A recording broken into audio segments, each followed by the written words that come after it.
I'm Paisol Forbes. This is ZNS.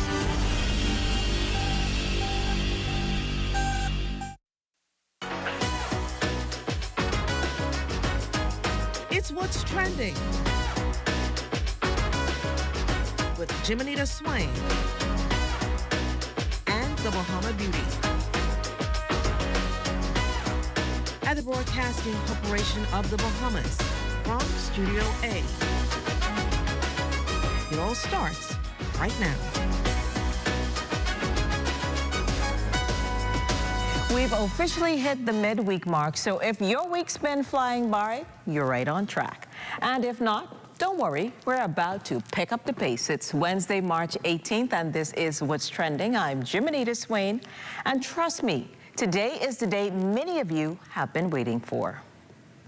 We're kicking things off this evening with a chef who is proudly cooking up Bahamian flavors and sharing our culture with every dish. Stay tuned for an inspiring conversation with one of the country's top culinary talents. Plus, spring is the perfect time to give your home a fresh new glow. We're sitting down with a design expert to talk simple upgrades that can completely transform any room. And forget the stream, it's time to own the craft. Talib Kweli hit the stage and boardroom to reveal why he's moving his music exclusively to ground. The future of hip-hop starts here. You're watching What's Trending. We'll be back with more after the break.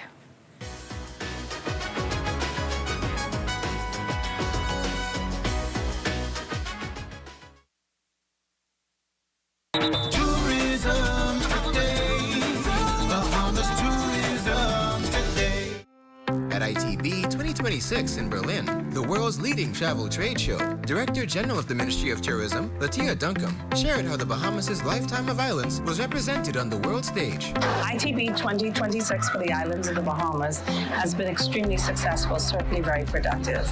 Over the last 3 days, I will tell you that we were oversubscribed. And at different points in times, we had 3 and 4 different meetings running parallel because there's so much interest and demand as it relates to the destination. So the scheduled visits took place. There were additional walk-ins that came in that we were able to facilitate, and all of the destinations remain strong.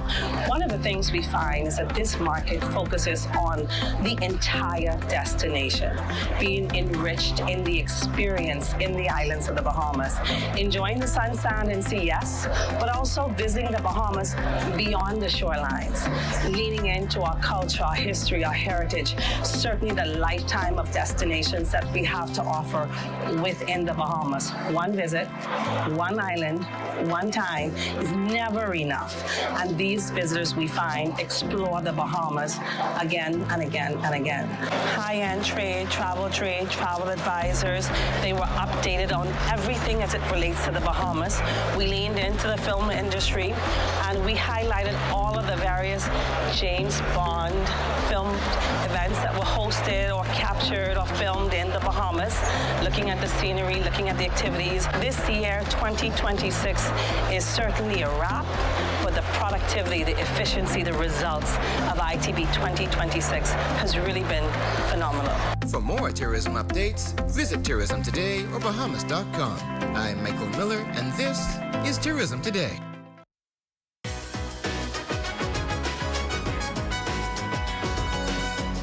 We're serving up a little bit of everything today: food, culture, creativity, and trust me, this next guest is bringing the flavor and the flair. Bahamian Footprints, presented by Coca-Cola. He's been repping the Bahamas from local kitchens to the international stage, collecting awards, turning heads, and putting a bold, creative spin on Caribbean cuisine along the way. So if you're ready for a conversation that's equal parts inspiring and mouth-watering, pull up a seat. Chef Kevin Pratt is here, and yes, you're going to want a taste of this. Chef Kevin, we're so glad to have you here with us. Thank you for having me. I appreciate you. Awesome. So before we get into your incredible journey, tell our viewers how your love for cooking started. Was there a moment when you realized that food was more than just a job? Well, my love for food started unconventionally. I really wasn't too much into cooking. I fell in love with the speed of the kitchen, the camaraderie, and just being around people and enjoying everybody getting together and having a great time. That was me. I was never one to sit behind a desk in high school, so the kitchen is where I found my space. Your tribe, your people. So you have represented the Bahamas on regional culinary teams and competed in big competitions like Taste of the Caribbean, bringing home medals and, of course, acclaim. What was that experience like, competing at that level for our country? It was great. Just putting the Bahamas across your chest and just representing the Bahamas against every other country in the world and in the Caribbean was an outstanding experience, and I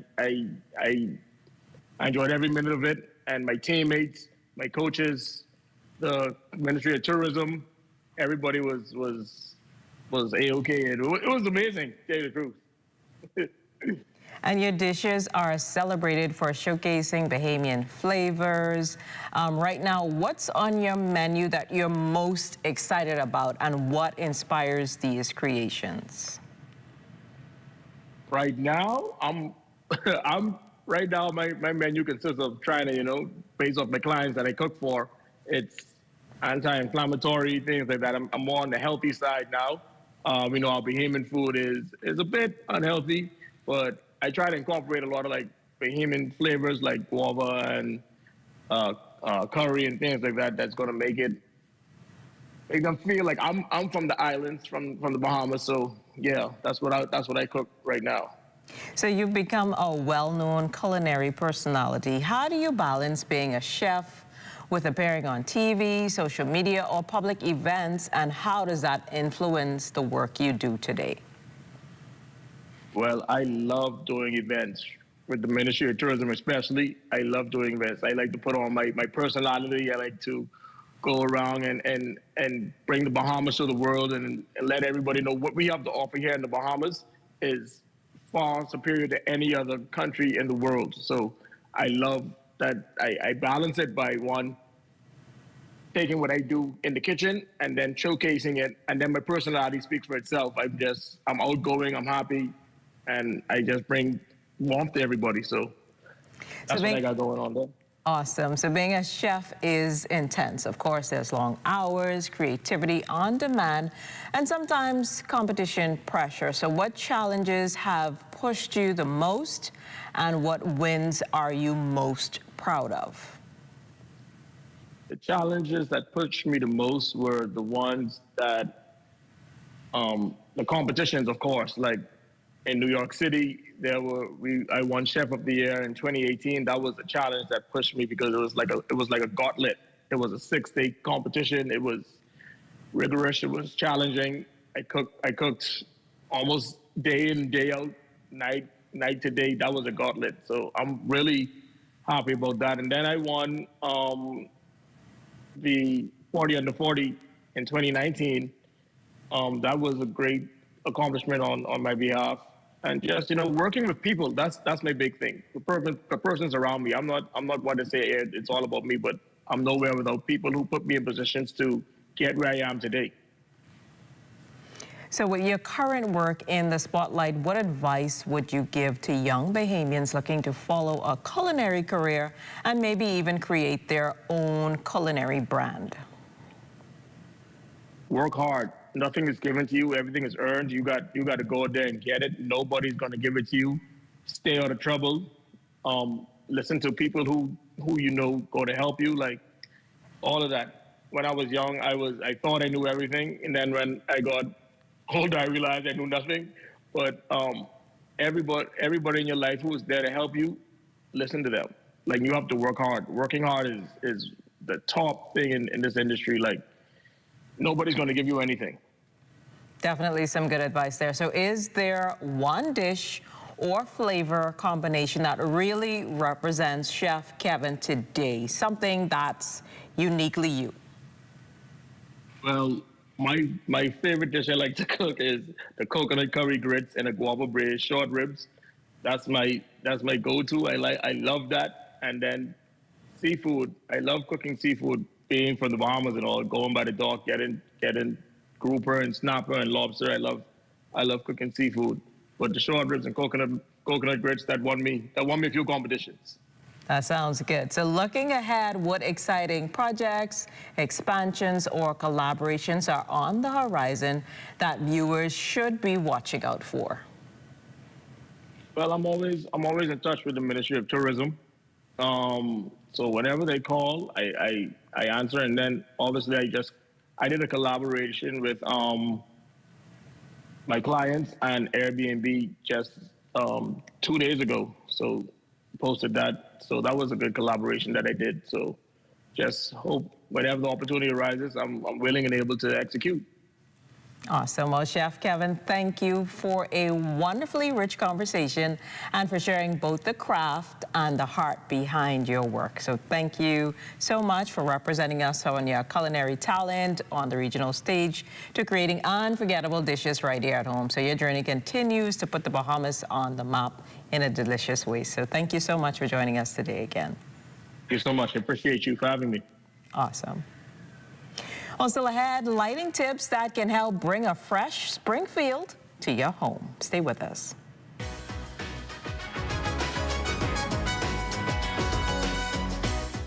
Oh, isn't that nice? Wait, you missed it? You haven't been on the website. Here's how TDC can help you. Whether you're turning your home into a vacation rental, pitching a business idea, or growing what you've already started, the TDC is here to help. Visit tdcbahamas.com for every conversation, event, grant, and opportunity happening near you. Tourism is all of our business, and the TDC is here to support yours.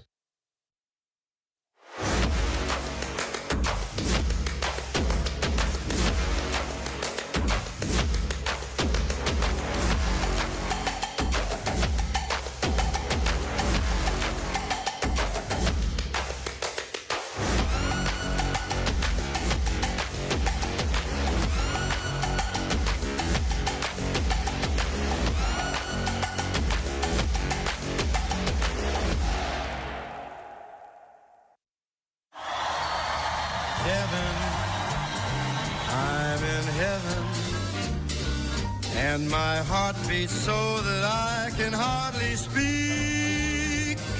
Out together, dancing cheek to cheek. I'm Jordan, by the way. Tom.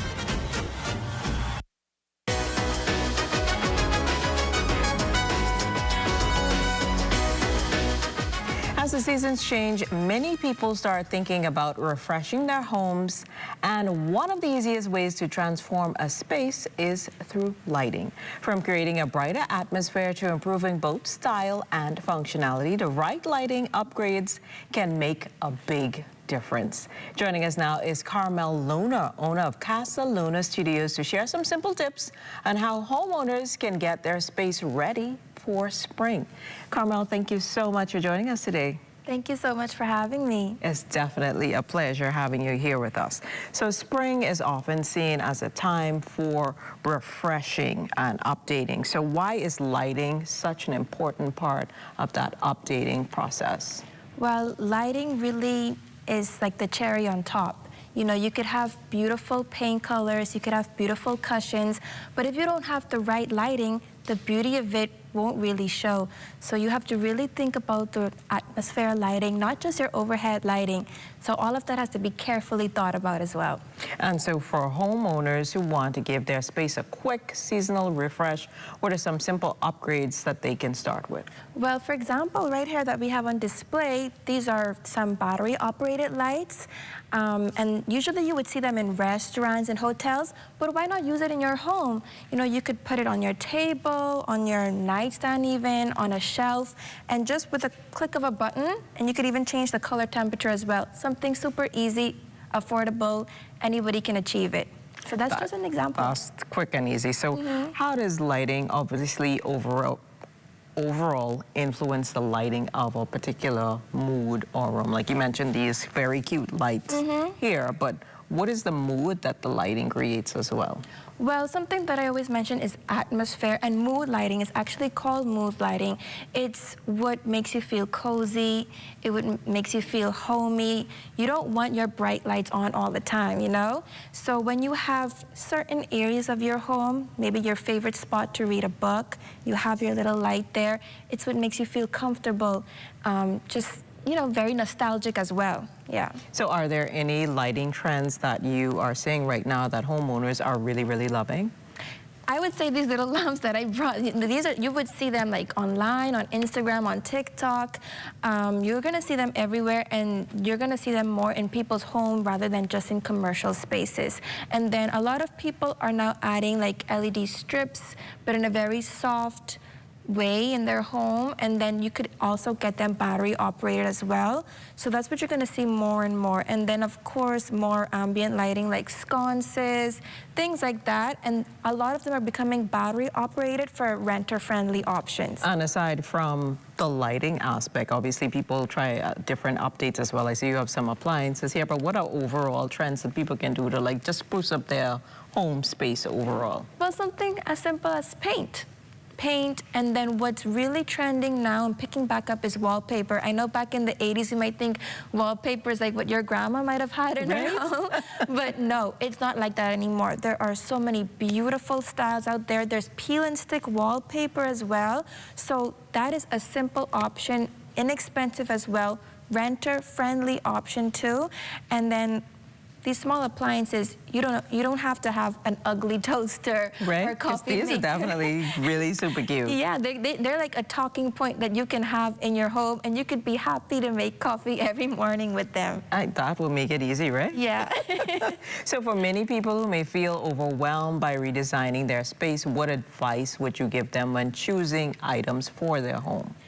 I would say start with what you love, because a lot of people tend to think that what they see online or in magazines is the right way, but start with an item that you love. Maybe it's a pill that you love. Maybe it's something that your mom or grandma passed down to you, a decorative plate or a pillow. Start with that and use that as a foundation and build up from there. You don't have to buy everything new. You know, I'm all about using what you have and building from there. That definitely makes a lot of sense. So thank you, Carmel, for joining us today. Definitely some cute ideas to update our space just in time for spring. So thank you for sharing that with us today. Thank you so much for having me. Awesome. Don't go anywhere. We went backstage at Bahama with Talib Kwale to talk about the evolution of the craft. That exclusive is coming up next.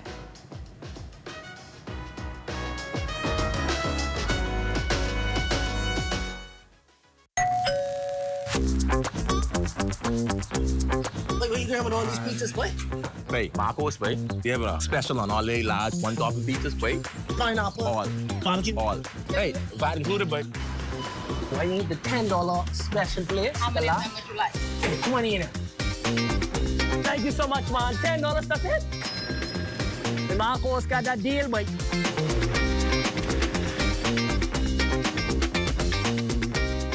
Bang ding.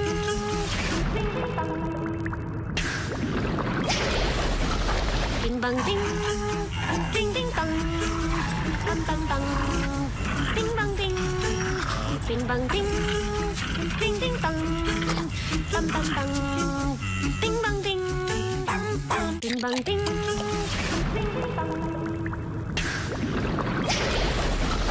Ding bang ding. Ding ding dong.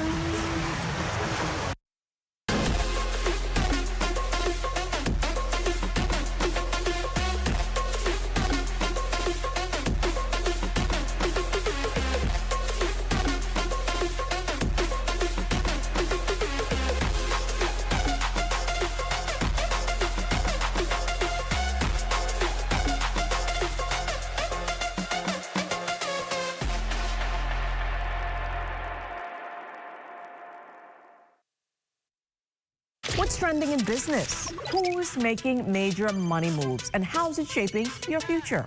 This is Economics, your front row seat to the biggest stories in business, innovation, and finance. Powered by the Sand Dollar, the digital currency of the Central Bank of the Bahamas. It's fast, secure, Bahamian.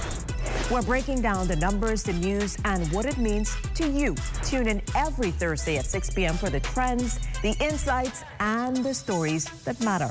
Get informed, get inspired, get in the mix with Economics.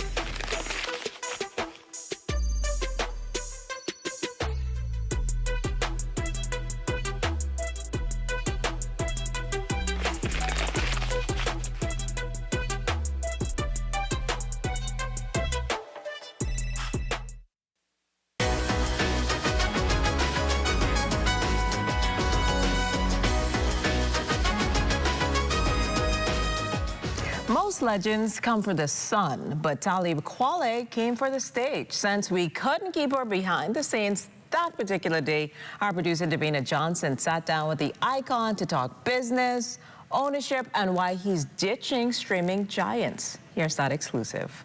Switcher or Sky Juice? Now that's Bahamian. Now you told me you've been to the Bahamas numerous times. I've never heard of either one of these artists. No, they're not artists. They're drinks. Oh, I thought you were talking about dancehall artists. I was like, I'm not familiar with the newer ones. Switcher is our version of lemonade. But we use limes instead. Okay.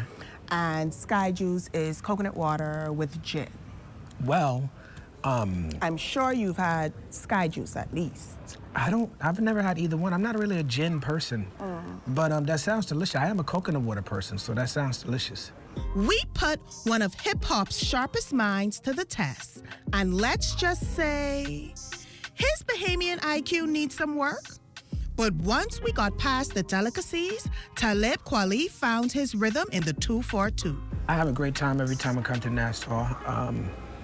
I've come here a lot. I appreciate the love. The people are very warm and kind, and I appreciate seeing Black people running things. Forget the vibes. Kweli built a career on the weight of his words. He's living proof that the conscious label still carries weight. A minor miracle that conscious hip-hop artists can still tour and work. I'm all about my people, but I find the type of music, it's funny that you say that, the type of music that I do, the underground boom bap hip hop, the colder it is, the more they appreciate my music. In warmer climates, the beats are a little faster, the subject matter is a little bit more about the sun and having fun, I find.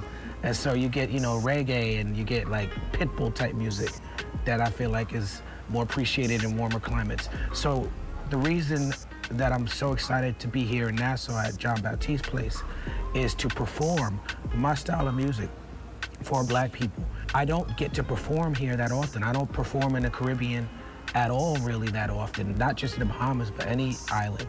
And so I really appreciate the opportunity to come here and do this and tap in with the people. Why is it so important for you to keep that blue-collar grind of showing up in person? Well, anyone who has a lot of followers online will tell you that that follow count is deceptive, because the follow count is helping the app that you're on a lot more than it's helping you. You can get instantly famous, but fame is a vapor, it's not real. So instant fame, as quick as it comes, it can disappear. And so when you are chasing all these followers on a social media platform that you don't own, you're placing content on these pages, and once you place it on these pages, you don't own that content. You're not really helping yourself, you're helping the algorithm, you're helping those companies. Because if you notice, you could have 1 million followers, but just because you have 1 million followers doesn't mean all of those people are gonna come back to the product that you're selling. They're not gonna go from Instagram to your website. The click-over rate is gonna be very, very, very small. And it's because these apps and these social media networks are making sure that you stay on their platforms. They're making sure that they keep all the money, all the energy, all the attention. So it's very important that if you're an artist, that you get outside and actually touch the people and connect with the people in a real way. In an era of infinite streaming, Kweli is demanding a real investment. He shifted his catalog to exclusive spaces to put the value back into the art. He breaks down the fight for creative ownership. I understand that we're dealing with an audience that has been raised to not value art and not value music, and it's not really their fault. That's the fault of capitalism. So as much as I want the audience to be conscious consumers, and I want the audience to mean what they say when they say they want to support art, because a lot of people say that, but they don't mean it. As much as I might wish for that, the onus is still on me as the artist who is asking you to spend money on my music for me to get it in front of you. And the onus is on me for me to figure out a way, not put it on the consumer, but for me to figure out a way to make it easy for the consumer to support what I do. Now, you are an artist that does a lot of collaborations. Like recently, well, your last album, The Confidence of Knowing, you worked with J. Rawls, and I believe that was like a full circle moment for you. And you've always been a bridge builder, whether it was with J. Rawls or your history with Yassine Bey. But since you're here for 2 nights, are you bringing out any special guests or maybe even tapping into some of our local Bahamian talent? Whenever I go to a new place, I try to research the music that is famous from this place. And so last night we covered Johnny Kemp last night, and we did a cover of Funky Nassau last night, and I know those are bigger records. Those are like big, like everybody knows those records all over the world. But it's nice for us to be able to give our take on things that are more local. We closed out with another quick hit question to keep him on his toes, of course. But the real insight came at the end when Kweli dropped his forecast for the culture. If you want to know where hip-hop is going in 2026, take a listen to a man who helped lay its foundation. One guess first. From your Yassine Bey era, you wish you could go back and rewrite, because I know you are a perfectionist. One guest verse. Oh, that's an easy one. There's a song called Respiration, and there's a remix that me and Yassine did. There's a remix featuring Black Thought, produced by Pete Rock.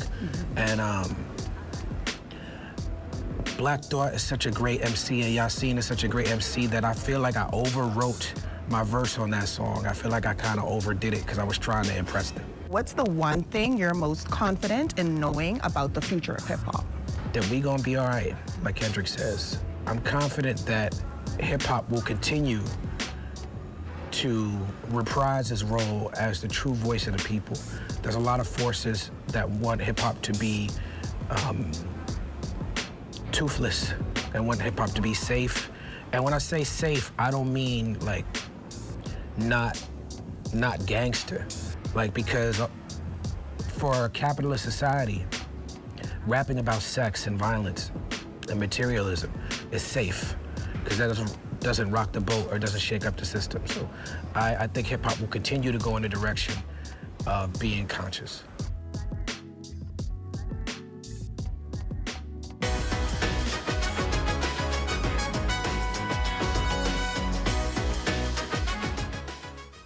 Tired of looking at the same old kitchen? Step 1, our talented recommended designer Mark crafts a custom design just for you.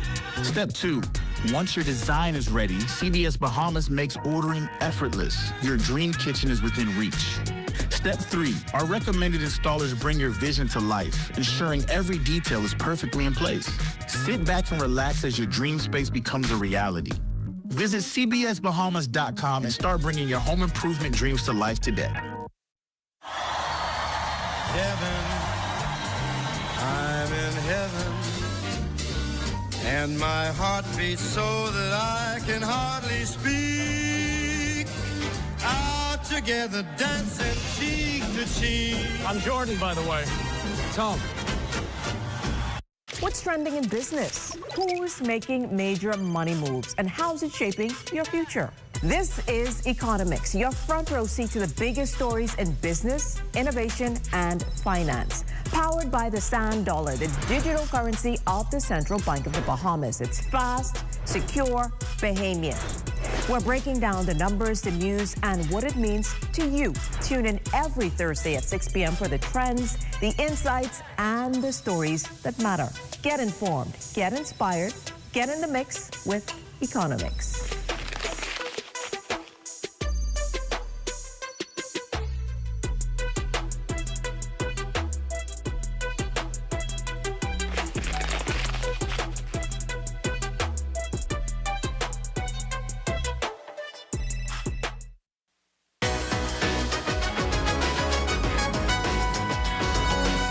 Looking to elevate your after-work routine? Well, step into the John Batiste Jazz Club at Bahamar for the ultimate golden hour experience. From Monday to Thursday, starting at 6 p.m., indulge in crafted cocktails, jazz music, and an effortlessly chic atmosphere that blends luxury with laid-back energy.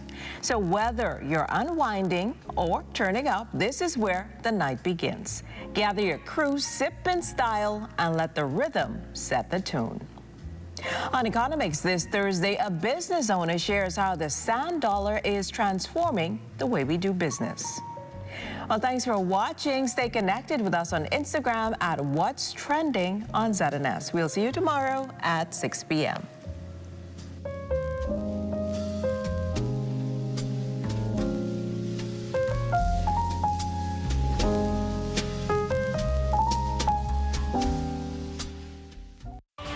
At Bahamar Boulevard, I'm Sean Ennis. This is ZNS.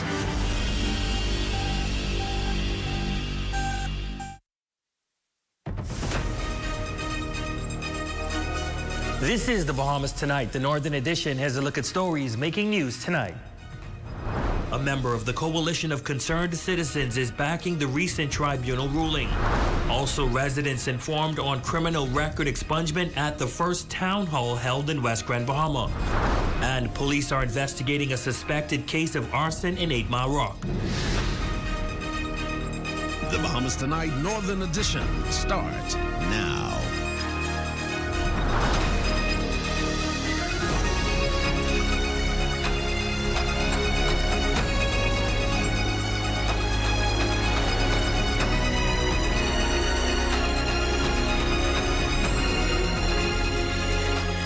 Good evening and welcome to the Bahamas Tonight, the Northern Edition. I'm Ramiko Knowles. Thanks so much for tuning in. Topping news tonight, a member of the Coalition of Concerned Citizens is backing the recent tribunal ruling granting the government regulatory oversight of electricity in Freeport.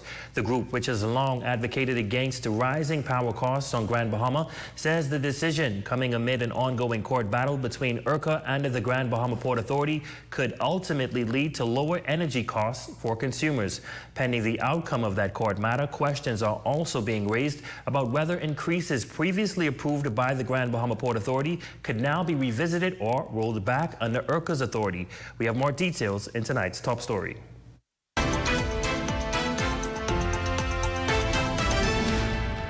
Regulation for utilities should be in uniformity across the Bahamas. The recent tribunal ruling granting the government regulatory oversight of electricity in Grand Bahama is being welcomed by Pastor Eddie Victor, a member of the Coalition of Concerned Citizens. Pastor Victor has long spoken out against power increases approved by the Grand Bahama Port Authority in years past. The ruling places the Utilities Regulation and Competition Authority, ERCA, at the forefront of regulation, which he believes is positive news for residents. Whenever there's a problem with any of the utility customers, they can report it to ERCA, and ERCA will indeed check it out. And so I think this is going to be a great benefit to customers across Grand Bahama. He points to previous instances where ERCA has acted on behalf of consumers, including issuing fines to Bahamas Power and Light, and believes the regulator will take a similar approach in protecting Grand Bahamians. But beyond that, he says once ongoing court matters are settled, there could be grounds for remedies to consumers, particularly those who have been paying increases approved by the GBPA, if it is determined they were not the lawful regulator. The best way is to give customers some type of remedy. A large credit to their power bill. The opposition was very large against these increases and the way they came about. Opposition from residents, opposition from the business community. The chamber from time to time has voiced their concerns. The Hotel Owners Association. He adds that a final ruling in the courts could also bring greater clarity to another issue, one that may benefit residents living outside of the port area. The customers that are going to be of great benefit, when this whole thing is looked at legally, is going to be West and East Grand Bahama, because they should have never been brought into regulatory oversight through the Port Authority when West and East Grand Bahama is clearly government administrated territory. Well, that is a story we will continue to follow. Meantime, some residents may be eligible to clear their criminal records, but many simply do not know it despite the decades-long existence of the Rehabilitation of Offenders Committee. It's that reality that prompted the first town hall meeting in West Grand Bahama, giving members a chance to explain the process and offer guidance. Raven Davis has this report. About 30 residents in Grand Bahama have now been granted expungements last year, clearing their criminal records and opening the door to new opportunities. While the majority of applicants were men, more women are now stepping forward to reclaim their futures. This is possible through the work of the Rehabilitation of Offenders Committee, giving deserving individuals a meaningful second chance. In an effort to reach more residents, the committee recently hosted its first ever town hall meeting in West Grand Bahama, bringing vital information and support directly to the community. People were sharing their situations with us, and of course asking for advice on what to do, what their next steps would be. We gave them the process by which they can apply for their records to be expunged. And so it was a real educational moment. But committee member Bishop Barry Morris is clear this is not a free pass. The committee only assists those eligible for expungement. You have to qualify for it. And that qualifying comes with you having spent your time serving, whether you were imprisoned, incarcerated, or you had to do community service. You had to pay a fine. The person has to also show signs of their being remorseful for the things that they've done. And he says the impact is already clear, boasting that many of these persons have since gone on to become productive, law-abiding members of society. We're talking about young men who, in their youth, they made poor decisions, but was able to turn their lives around. They have prominent businesses here on the island, hiring young men, mentoring young men, keeping them off of the streets. The good news, many are taking advantage of this program. In fact, total applications so far this year have already doubled compared to last year. So that's 60 altogether. And so that's a lot. And as interest continues to grow, the committee hopes even more residents will take the first step toward a clean slate. For the Bahamas Tonight, the Northern Edition, I'm Raven Davis.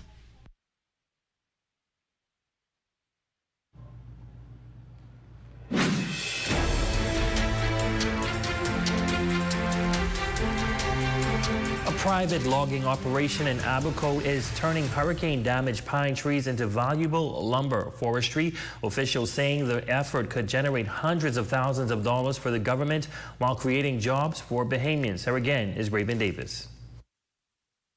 Dead and damaged pine trees left behind after Hurricane Dorian are now being given new life thanks to a private logging and processing operation in Abaco. When we think of forest, sometimes we think it's a worthless resource, but actually it has lots and lots of value. And we always love to equate value in dollar signs. That's Acting Director of the Forestry Unit, Daniel Hannick, who says the company Bahamas Pine Works, a group of Bahamian investors, has been harvesting salvageable timber from storm-damaged areas for the past 2 years, turning what would normally rot in the forest into finished wood products. So it is actually a high capital-intensive industry. They are currently ensuring the distribution of that product because now they have to sell it. So I know that they're working on that phase of the business. But in terms of operations, they've been there for a while and employing Abaconians. And here's how Hannick explains the timber goes through the processing stage before becoming usable material. They're able to put them through a sawmill, and they're able to grade them and then create tongue and groove or crown moldings, for example, tongue and groove moldings or high-end finishing.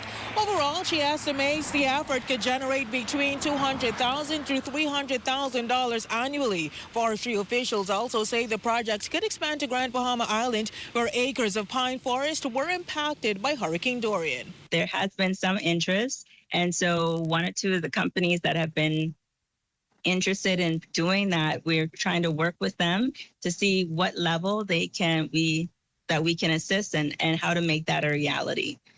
And so we've also been having negotiations or preliminary talks with the Port Authority to see if we could do a pilot site. Now, while harvesting trees can raise environmental concerns, especially since some birds use the dead stands for nesting, the forestry unit says the benefits outweigh the negatives. In fact, officials say removing damaged trees can reduce wildfire risk and allow new seedlings to grow, helping the forest recover faster.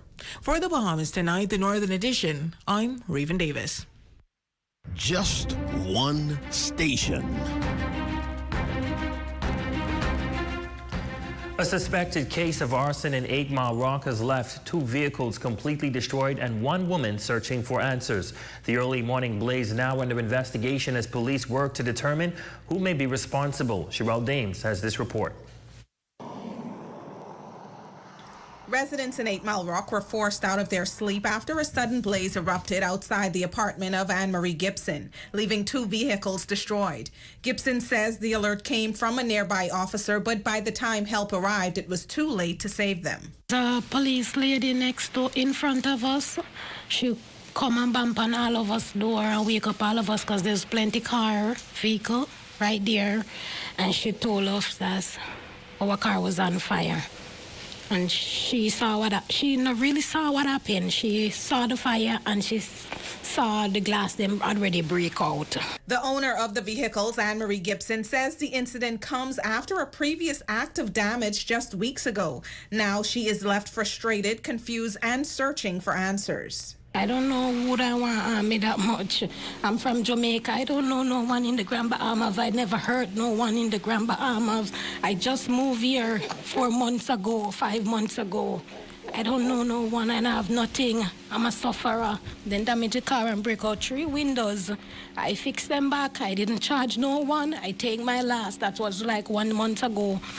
And I fix it back, but the car is a problem, so it's gone. With her vehicle gone, Gibson says the impact is not only financial, but also affecting her ability to work. Still, she remains determined to push through. Right now, I have to call in for 1 week. I work to Celebration Key.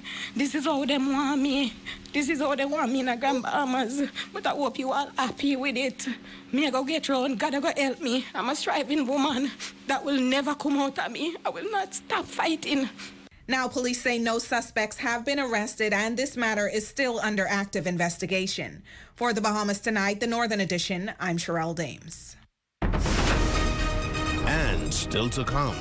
A book character day centered around the works of Dr. Seuss brought excitement to young readers at the University of the Bahamas Northern Campus. Stay tuned for that story, sports, and more when we come back.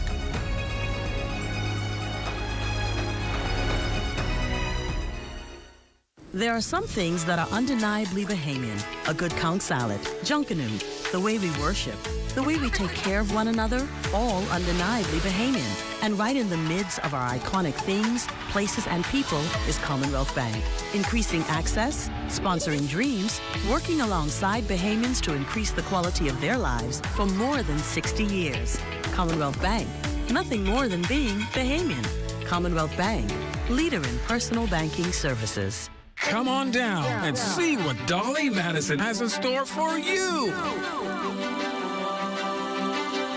Renovate and rejuvenate at Dolly Madison. Dolly Madison. It's your At Save More Drugs, we got you. We got what you want. We got what you need. We got what you came for. The quality you expect. The prices you need and deserve. Save more. At Save More Drugs. Hello. What time's the flight? No one asked us to go. Hello? Into the storm. Into the chaos. To witness devastation. No one asked us to go. Are you ready? Because it's the story that drives us forward, that brings truth to light, that connects us all. This is why we go. Breaking news out of Grand Bahama, our Raven Davis has been covering this story all day and joins us live now with the latest. Raven, what can you tell us? Rumiko, I had a chance to speak to many of the residents, and many of them are concerned about...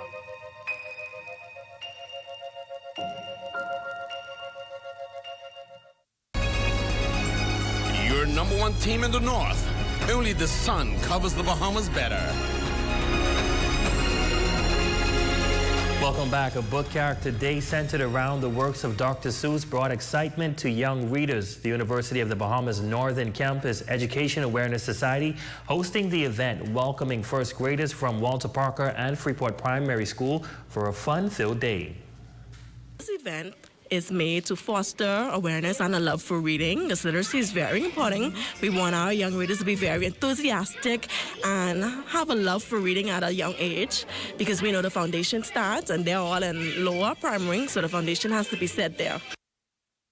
Organizers say the interactive experience not only encouraged reading, but also used creative presentations to teach important lessons.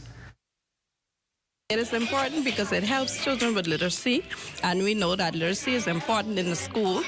We know literacy plays a big part in children's education. Hi, we are the troublemakers in the book. We love to have fun, we love to play, we like to make mess. It's just to show them what not to do in a classroom setting.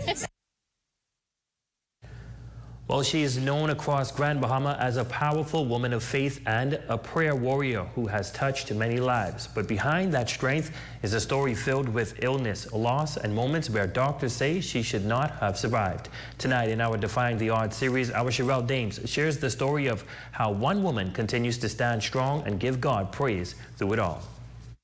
I went down to what I called the death chamber. That's what I call those X-ray rooms in Broward General Hospital. And this young man, tall, slim, black, handsome young man, I went down and he was the one who was going to perform whatever he was going to perform on me. And you know what the young man said to me?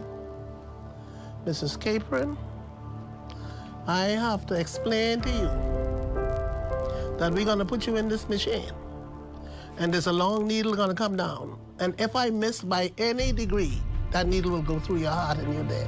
In the years that followed, Ms. Capron faced severe asthma attacks while continuing her recovery from cancer. But soon after, her faith would be tested in an even deeper way. She lost her daughter, and she admits that in that moment, her humanness showed up before her faith. When my daughter died, I cried that night, 3 o'clock in the morning when I got the news, because we watched him almost taking her last breath. And I scream and I scream and I scream. The first thing I didn't do was run to Jesus right away. I cried, that was my child. My humanness took over. And then when that was over, and I felt relieved, I felt a sense of calmness, I turned to my God, because only him, Miss Dames. She says she turned back to the God she trusted, a trust that she would need to hold on to because just 8 months later, her beloved husband would take his final breath. I was out there in this study there, then, preparing a sermon for Sunday morning, Women's Day, at Saturday night. He said, I don't feel good, I go to bed. I said, Daddy, you go, I'm gonna be all right. Exactly 5 minutes past 11, I closed the computer down and go in my room. And when I got there, he said, oh, Anna, I feel so bad. I said, why didn't you call me? He said he didn't want to disturb me while I study. I said, that wouldn't have been no disturbance. Call me. I said, well, what I'm gonna do, I'm gonna snuggle up under you and you're gonna feel better. I go to sleep when I snuggle up under him. And he was still up bearing whatever he was going through. Shortly after 12, he woke me and he said, Alice, I said, yes. He said, call the ambulance. And I looked, they made the family circle around me. And the doctors and the nurses facing me. And they said, Mrs. Capron, I said, yes, sir. And they going on with this big terminology, talking to me, and I don't understand what they said. I said, doctor, what you trying to tell me? You trying to tell me my husband dead? After a lifetime marked by unimaginable loss, battling cancer, burying her daughter, saying goodbye to her lifelong partner, and most recently her son, Mrs. Capron still stands. Through it all, she draws her strength from God, finding the courage to persevere and move forward. For the Bahamas Tonight, the Northern Edition, I'm Sherelle Dames.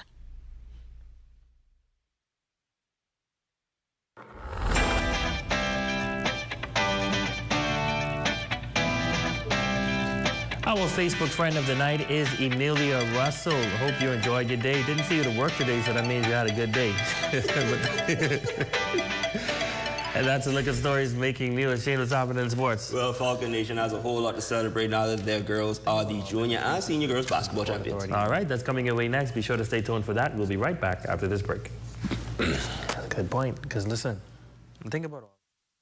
Making? Call us at 352-9713 or 359-5167, or you can email us at zns3news@gmail.com. Journey to a serene oasis.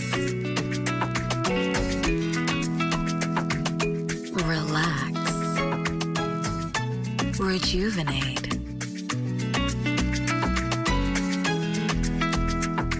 Renew. Welcome to Renew Day Spa. For appointments, call 352-RENU.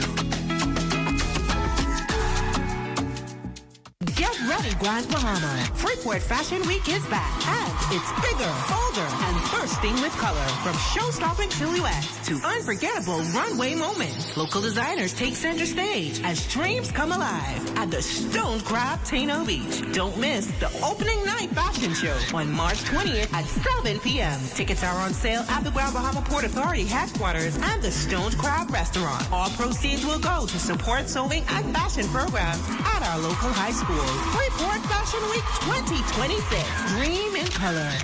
Save more drugs, from cosmetics to prosthetics. What you need for your family, the brands you're looking for, the quality you expect, vitamins you need, and prescriptions you came for. Feel the love. Save more at Save More Drugs. Let's keep it clean. Put it in the trash, my guy. Not on the ground, not on the beach, not in the bush, not in the street. No, yeah. Just put it in the trash, my guy. Not on the ground, not on the beach, not in the bush, not on the streets. Just put it in the trash, my guy.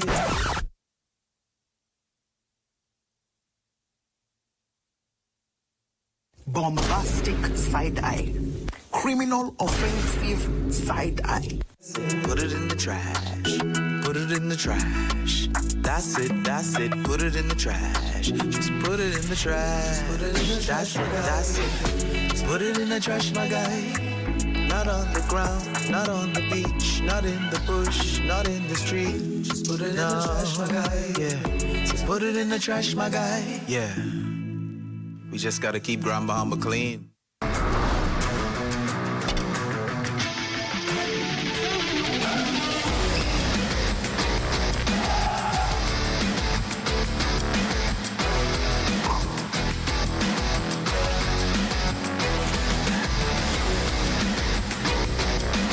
Welcome to the ZNS Total Sports Game, everyone. I'm Shane Stubbs. The Tabernacle Falcons are soaring high as this year's Junior Girls champs after defeating the Sister Mary Panthers 2-1 in their best-of-3 series. This season, it was a pretty good season. You know, despite our practices, challenges, we didn't have too much practices, but we still came out victorious. Later in the second half, the Falcons began to pull away. It's got to be the last name because Shawnee Curry's pair of threes late in the half put the Falcons up comfortably, eventually securing the 30-18 W. Curry was named the MVP after her 13-point performance. We have to win this for me, all us, and my coach, and all them, and for the school and everything. It feels great. For those who get to score their points and get play time on the court, I feel good. It will turn out to be a full sweep of the girls' division. In the senior bracket, the Falcons bested the St. George's Jaguars 2-0 with an 18-13 victory. Asia Presenti locked up MVP honors after pouring in 9 points. So confidence and knowing that we are the better team and we should not be able to lose this game at all. Even though we didn't have a lot of practice, we just still came as a team bonding and came together and took the win and the championship. Now, as for the junior boys title, they'll need a do-or-die Game 3. The Falcons bounced back from their Game 1 loss to the Sunland Stingers with a 24-20 win in Game 2. Irving Carey led the way with 9 points. Here's coach Nathaniel Bain setting the scene for Game 3 on Thursday at 4 p.m. Well, it can be high tempo. First game was an overtime 1-point victory for Sunland. Today was a 4-point victory for Tabernacle, so you can expect more of the same tomorrow for Game 3. Over in the Shockwave Elite 5 Flag Football League, the Straw Hat Pirates got a huge W over the Thunder in junior action. They stormed to the 19-16 victory in that one. On the senior side, the Honey Badgers and Grizzlies needed overtime, but that was no issue for the Honey Badgers, who prevailed 22-21. The Buccaneers took care of business against Hunters. The final score at the final whistle, 19-7. And it was a tough day at the office for the Warhawks, who got shut out by the Green Machine 18-0. And Coach Yolette McPhee McEwen and the Ole Miss Lady Rebels will be dancing once again in the NCAA tournament. Ranked at number 5 in the Sacramento region, they'll begin their tournament journey on Friday, March 20th in a first-round matchup with number 12 Gonzaga in Minneapolis, Minnesota. The Rebels hold a 23-11 overall record, marking their 5th straight time the program has posted a 20-win season under Coach Yo's leadership.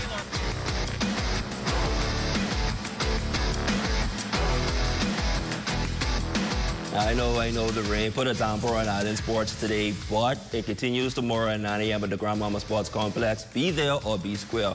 And that'll do it for your sports fix this evening, ladies and gents. I'm Shane Stubbs. Your local forecast is next.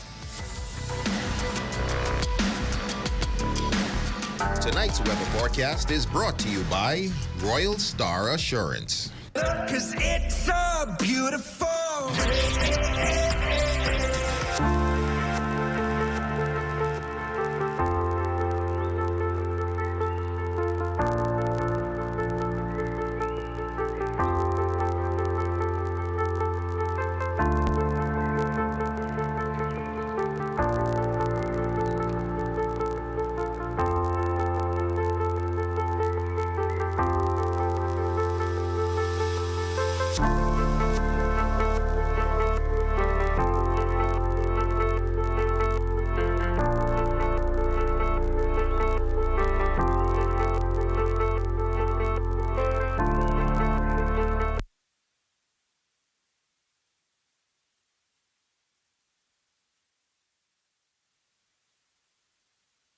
Save more drugs. We got you. From cosmetics to prosthetics, what you need for your family, the brands you're looking for, the quality you expect, the prices you need and deserve. Feel the love. Save more at Save More Drugs. Hello. What time is the flight? No one asked us to go. Hello? Into the storm. Into the chaos. To witness devastation. No one asked us to go. Are you ready? Because it's the story that drives us forward. That brings truth to light. That connects us all. This is why we go. Breaking news out of Grand Bahama, our Raven Davis has been covering this story all day and joins us live now with the latest. Raven, what can you tell us? Yes, Rumiko, I had a chance to speak to many of the residents, and many of them are concerned about...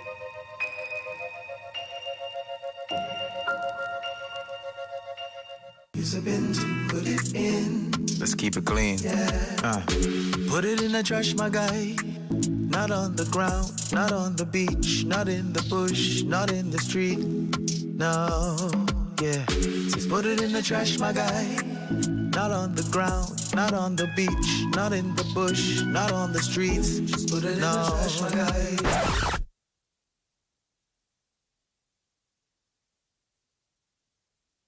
Bombastic side eye. Criminal offensive side eye. Put it in the trash. Put it it in the trash. That's it, put it in the trash. Just put it in the trash. Put it in the trash. That's it. Just put it in the trash, my guy. Not on the ground, not on the beach, not in the bush, not in the street. Just put it in the trash, my guy. Yeah. Just put it in the trash, my guy. Yeah. We just gotta keep Grand Bahama clean. Your number one team in the North.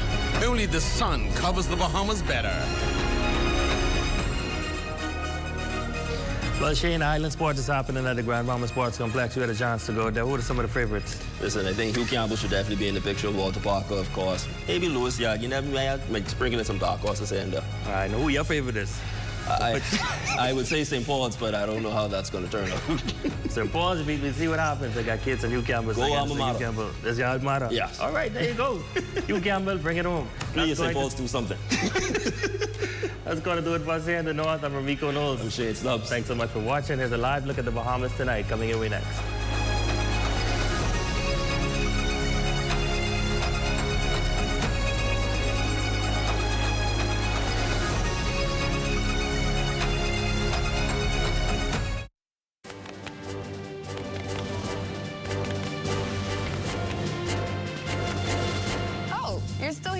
But of course you are. But be sure to tune in every weekday at 7:30 p.m. for the Bahamas Tonight Access Now, where we bring you the brighter side of news.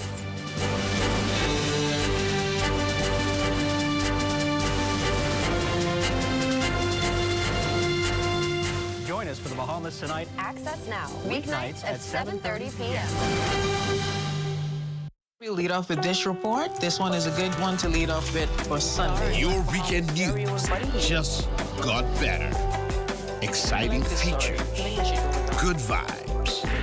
It's all about the feeling. Hey, I'm Raven, and your Sundays never felt so good. Tune into Northern Service Vibes, where culture meets conversation, every Sunday at 6:30 p.m. only on the ZNS Network.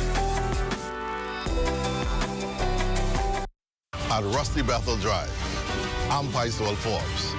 This is ZNS.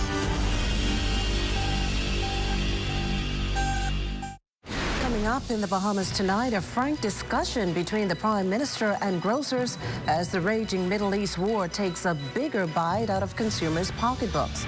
Tune in to hear the outcome of those talks and what happens next. Plus, the healthcare sector fiercely defended in the face of stinging criticisms. And a quick-thinking teen escapes alleged abduction, now the focus of a police investigation. The Bahamas tonight. The National Report starts now.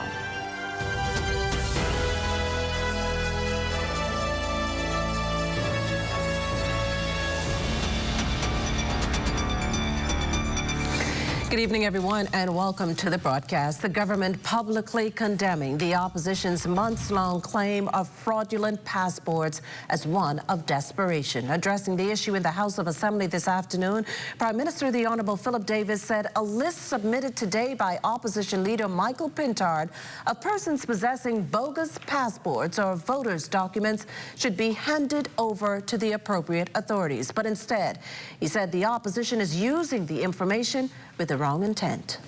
All this jumping and shouting about names on the register that shouldn't be on the register. Well, if he knows that, the law sets out a procedure for him to deal with it. Yes. All right, the guardrails are there. Yes. If I know that Calvin Farquharson registered in Cat Island and he ain't supposed to be there, I raise it, and there's a hearing. You could go to carry the names and raise it to the, and if you're not satisfied with the ruling of the returning, well, whoever hears it, I think it's the revising officer or the parliamentary commissioner who hears it. If you do not agree with it, you could even take it to the court as well. Now, Pintard had sought to back up his renewed attack with a partial list of active investigations into individuals found with fraudulent Bahamian passports. There's a list, Madam Speaker, we believe with close to 300 names on it. I brought some of those names, Madam Speaker. I brought a list, Madam Speaker, with at least 74 names of persons who are being investigated, Madam Speaker, who have been issued fraudulently, Madam Speaker, passports, right? And so, Madam Speaker, and I'd be happy, Madam Speaker, with whether it's the Minister of National Security, the person in charge of the passport office, to share the list, because all the names are listed. As a precaution, Madam Speaker, as a precaution, just please let me just finish the statement. I can say, no, Madam Speaker, eight of the names, Madam Speaker, we double check, 8 of the names are on the register. Well, the Ministry of Foreign Affairs just moments ago urging the public to exercise caution regarding documents released by the leader of the opposition concerning the Bahamian passport system. In a statement, the ministry says the documents may be incomplete and could present only part of the story, warning against drawing conclusions while investigations are ongoing. Officials maintain that Bahamian passports are issued lawfully and with due care, adding that stricter standards are now in place due to the diligence of current passport office staff. In other news this evening, the Prime Minister admittedly pleased with his meeting with the Bahamas Grocers Association. In a statement last night, Prime Minister Davis acknowledged that both parties listened to each other, worked through the issues, and agreed on a way forward that keeps the focus where it belongs. And that's on delivering relief for Bahamian families. Lloyd Allen was able to speak with the Prime Minister immediately following that discussion.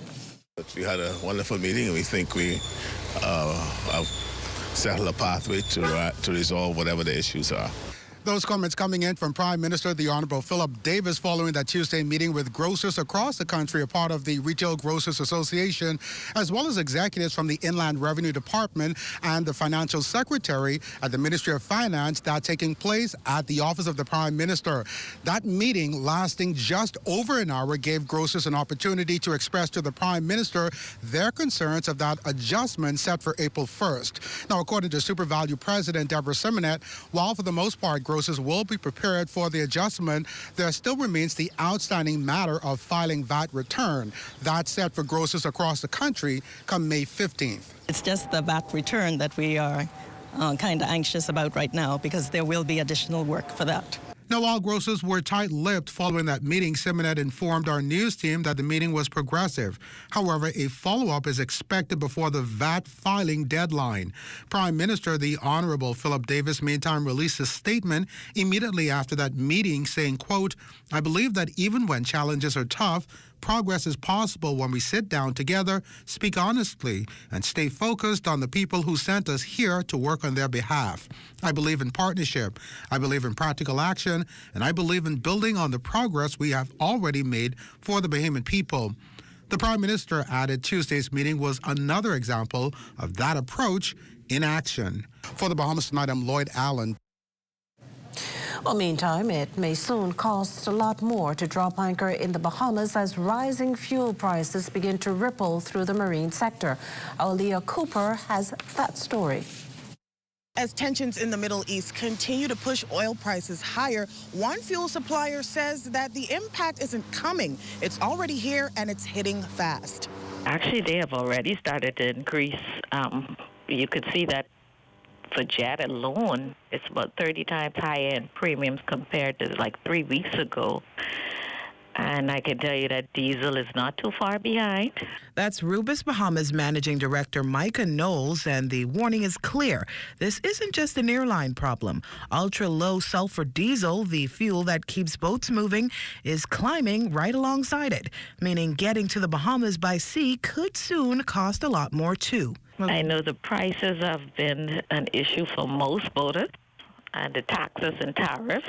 And that's where the pressure starts to build. The Association of Bahamas Marinas President Peter Morey is already sounding the alarm, warning that higher fuel on top of existing fees and taxes could be the tipping point. If we go into this 40% increase that I saw that some of the airlines and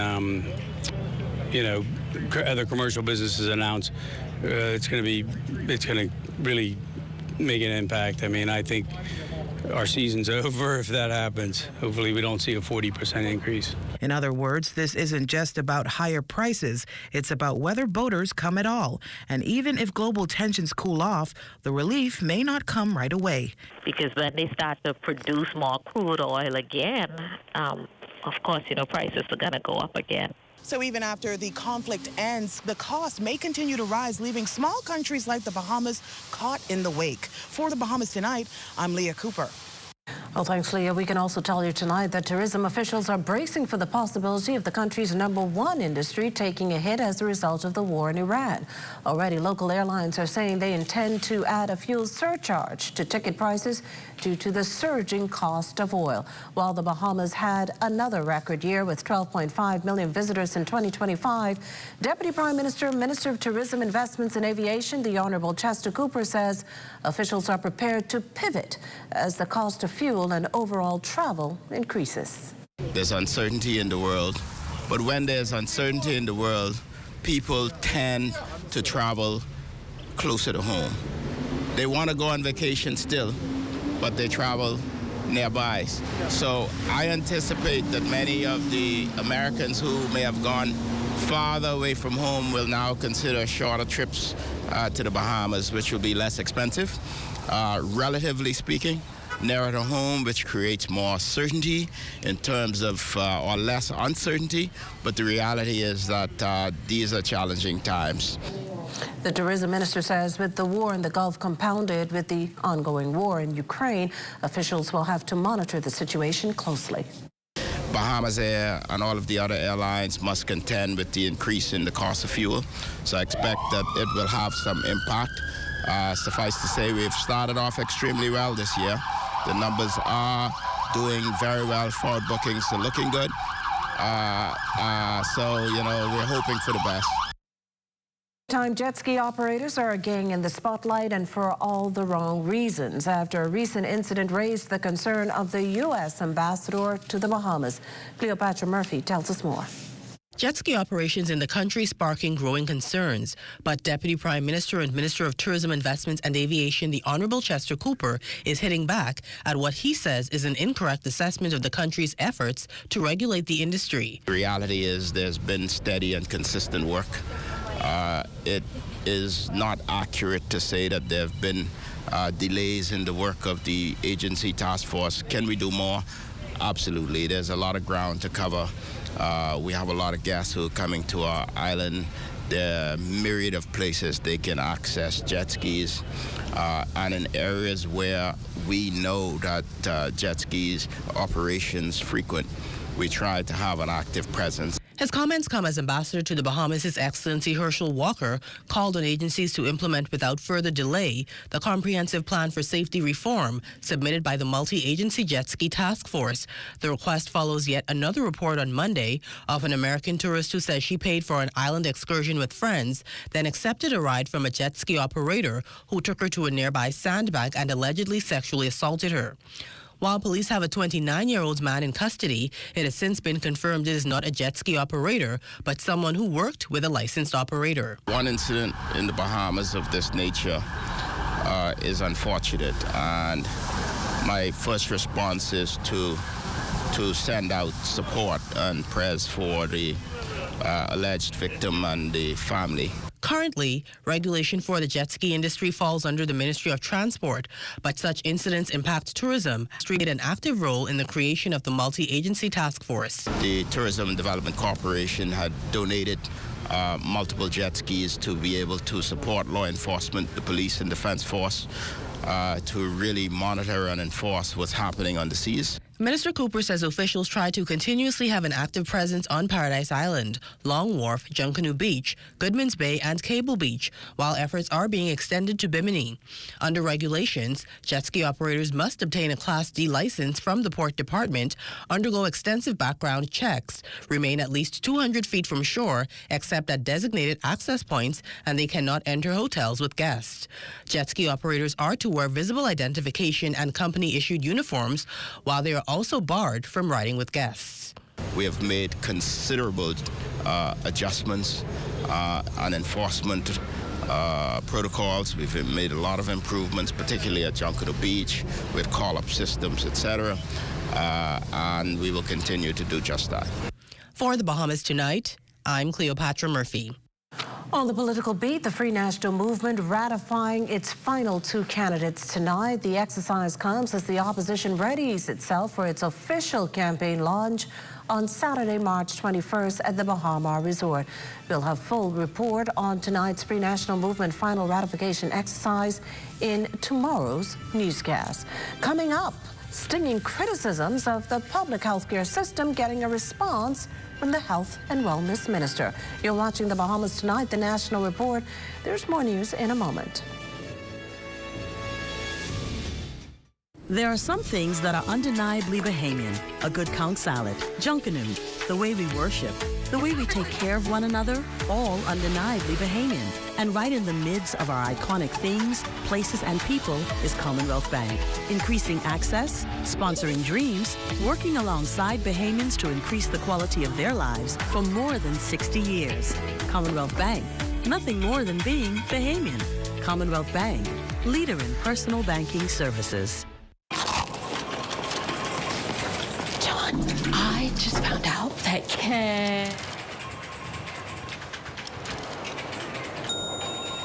KFC has an irresistible promo. Crunch into the juicy flavor of the new KFC Rapstar, a classic made modern that's crunchy, melty, and grilled to perfection for all the journeys of your day. KFC, it's finger-licking good. Welcome back to another episode of The Movement. For generations, Potter's Key Dock has powered livelihoods without ever being powered itself. This historic marine hub has operated through ingenuity, resilience, and makeshift solutions. But today, it stands on the threshold of transformation. Well, the groundwork has officially started to electrify the Potter's Key Dock for the very first time in our nation's history. And the Ministry of Energy is calling the project a major step in modernization and sustainability.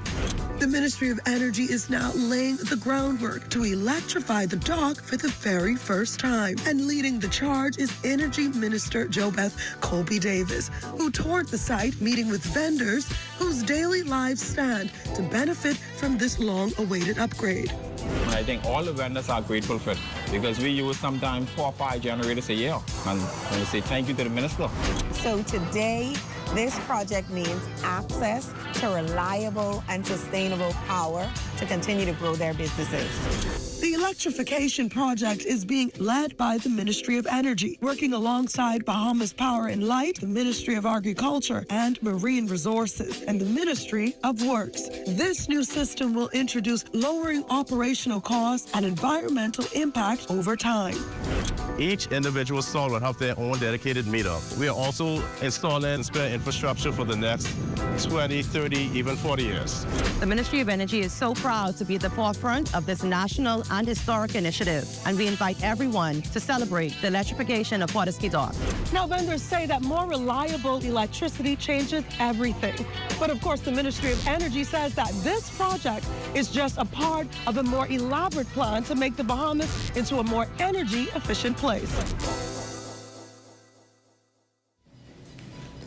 Well, you're looking at an aerial shot of the National Art Gallery of the Bahamas on West Hill and West Streets, courtesy of drone pilot Shane Gibson. Thanks, Shane. Well, welcome back. We cross on over now to news from Parliament, where House members today debated the latest compendium of financial services bills as it continues its push to strengthen the sector while positioning it to support new and emerging financial technologies. Fern Carey takes it from here. The new financial services bills are critical to the sector's future while aligning the country with key commitments in the industry. Prime Minister, the Honourable Philip Davis, opened debate explaining that the reforms safeguard the sector, deepen protection of investor interests, and positions the country as a jurisdiction capable of supporting fintech. The Cat Island, Rumkey, and San Salvador member also noted that the lead bill, the Automatic Exchange of Financial Account Information Amendment Bill, strengthens the financial services industry in several key areas. It clarifies the reporting obligations of financial institutions and ensures that even institutions with no reportable accounts must submit nil returns, ensuring greater consistency and transparency. It introduces clearer registration requirements for financial institutions and strengthens the authority of regulators to conduct compliance review. It also provides additional enforcement tools to ensure that reporting obligations are taken seriously. The Decentralized Autonomous Organizations Bill also provides a clear legal framework for the Bahamas to benefit from decentralized autonomous organizations that manage billions of dollars in digital assets. Well, Madam Speaker, we are officially one of the only countries in the world that will successfully regulate DAOs through the bill before us today. This bill establishes a framework through which DAOs may register and operate legally within the Bahamas. It ensures that such organizations meet appropriate governance standards while maintaining the decentralized principles that define them. The financial services bills also provide additional tools for wealth management and estate planning within our jurisdiction. For the Bahamas Tonight, I'm Fern Carey. Well, as the Health and Wellness Minister would tell you, everyone has an opinion when it comes to the state of the Princess Margaret Hospital, but the fact is the facility outgrew its capabilities since 1999. That aside, the minister says the facility and the emergency room consistently sees hundreds of thousands of patients. Minister Michael Darville was responding to criticism from Bahamas Nurses Union President Muriel Lightbourne, who says the facility is in the worst condition it's been in more than 40 years as a nurse. One of the things that we're seeing as a direct result of shocks because the system is bursting from the seams. This is the reason why in our Blueprint for Change, we spoke specifically about 2 new state-of-the-art hospitals. And so we must be able to expand spaces where we could provide these services while at the same time continue our drive for manpower shortages and to train Bahamians to take their truthful place in the Princess Margaret Hospital and the Rand Memorial Hospital. The minister also using the opportunity to provide an update on the facility's bed shortage, noting that the accident and emergency department is designed to see about 50 to 60 people daily, but has been processing more than 100. This is the reason why we moved swiftly to purchase the Harborside Hospital so that we can begin now to decompress the accident emergency and decompress the challenges that we currently face at the Princess Margaret Hospital. While that's being said, very shortly, you will see where a contract is awarded for the renovation of the kitchen and the legacy ward. And when we're doing that, just as we did with the 150 beds we brought in stream in the early part of our administration, where we had to use Doctors Hospital West, where we can move the patients out to renovate them, a similar procedure will take place at Harborside Hospital, where the kitchen will be renovated and we will have to move people out so that we can renovate the tight spaces and the accident emergency as well as the hospital itself, a bed space. On a lighter note, smooth sailing for 2 landmark pieces of legislation, both the National Junkanoo Authority Bill and the Creative and Performing Arts School of the Bahamas, or CAPA's bill, getting the nod in both houses following their passage last evening in the upper chamber. And CAPA's acting chair, Ian Poitier, couldn't be happier. This is the hardest thing I have ever done in my life. There's been so many obstacles, you know, and you keep going. You just keep going. It's hard. It's also technically hard. You know, we drafted this legislation before submitting it to the Law Commission and to the Attorney General's office. And I'm so proud that on my team, we have someone like Hartman Longley, who's our head of operations, who could draft this. He's a trained lawyer as well. When we started, for staff and students, nothing existed other than me coming on shows like this. So you do everything. You don't sleep forever. You hurt your knees and your back and your hips, and you go broke, and you do everything. And this is how it ends up in this paper. Can you see that here? Yeah. Where it says, it's got a little crest there, and it says the Creative and Performing Arts School of the Bahamas. Poitier, who was appearing as a guest on the daily talk show The Rundown with host Howard Grant, points out that CAPA sits at the center of the country's creative ecosystem. A big part of that is expanding the school's international network. We're already in conversation with a number of big partners. We are partnered with the United Talent Agency, which is one of the big Hollywood 3. So they're helping us to design these courses to make sure they're industry ready and right. They're also introducing us to a whole bunch of people. Well, in news from the police, a teenage girl getting quite a scare while walking along Lazaretto Road around 3:30 Tuesday afternoon. The 13-year-old telling police that it was around that time that a small silver vehicle pulled up beside her and an unknown driver allegedly grabbed her arm and attempted to force her into the car. According to the police report, during a brief struggle, the man exposed himself. Luckily, the victim escaped unharmed. As for the suspect, the teen has pinned down his description as a dark-skinned, heavy-set male with curly hair. Police are working diligently to identify and apprehend that individual. And of the news is brought to you by folk called Smart Pass, the smart way to pay at the pump. Introducing Valvoline Restore and Protect, a first-of-its-kind innovation that returns pistons to factory clean, removing up to 100% of deposits, restoring your engine to perform like new. All new Restore and Protect, another first by Valvoline, distributed by Battery and Tire Specialists. We're training for the bounce back. That's 150K payday. You all ready?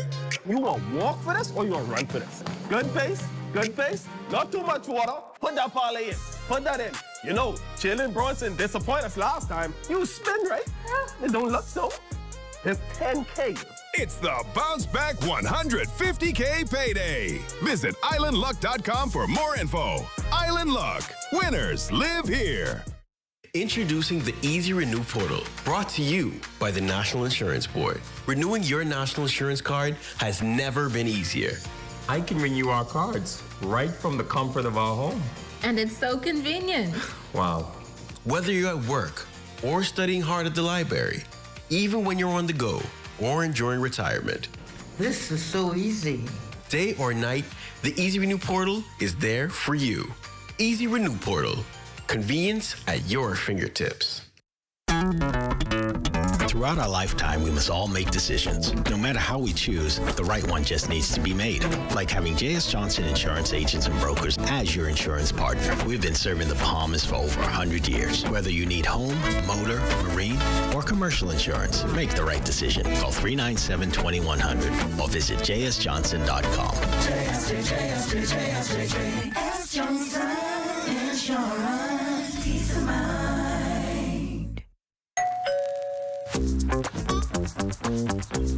Like, what are you grabbing all these pizzas, boy? Hey, Marcos, boy. We have a special on all the large one-topping pizzas, boy. Pineapple. All. Barbecue. All. Hey, that included, boy. I need the $10 special plate. How many would you like? 20 in it. Thank you so much, man. $10, that's it. The Marcos got that deal, boy.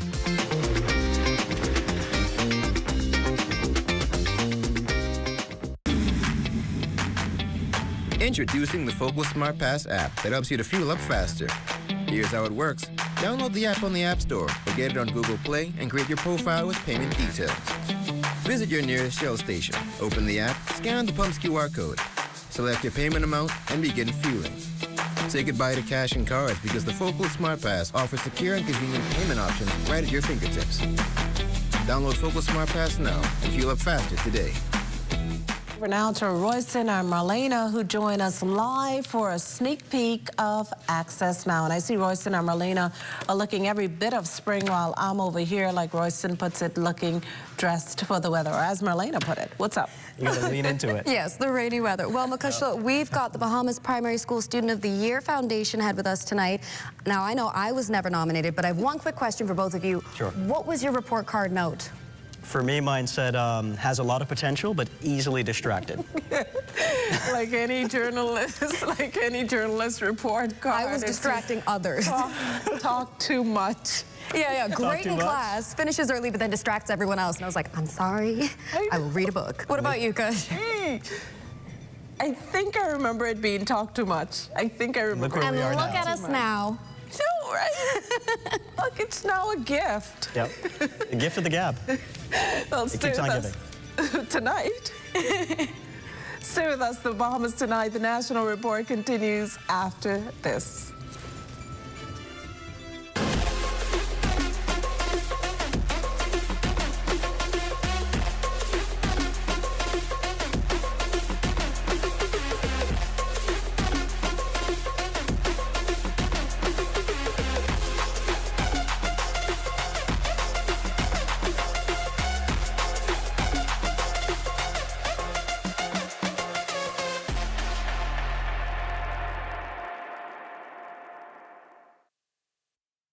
We're training for the bounce back. This 150K payday. You all ready? You want to walk for this or you want to run for this? Good pace, good pace. Not too much water. Put that parlay in. Put that in. You know, Jalen Bronson disappointed us last time. You spin, right? Yeah, it don't look so. It's 10K. It's the Bounce Back 150K Payday. Visit islandluck.com for more info. Island Luck. Winners live here. Whether you need life insurance, an endowment plan, or health insurance,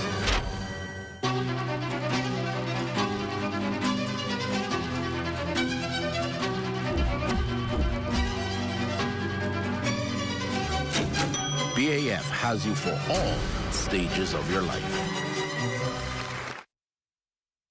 It's back. Agri-Expo 2026, presented by the Ministry of Agriculture and Marine Resources, April 10th through 12th at the Gladstone Road Agriculture Center.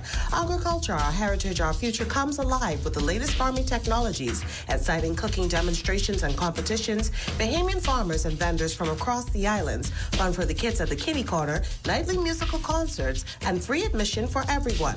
Bring the whole family and celebrate what feeds our nation. Agri-Expo 2026. Let's get growing. Well, that does it for the National Report, but stay close. The Bahamas Tonight continues with Access Now.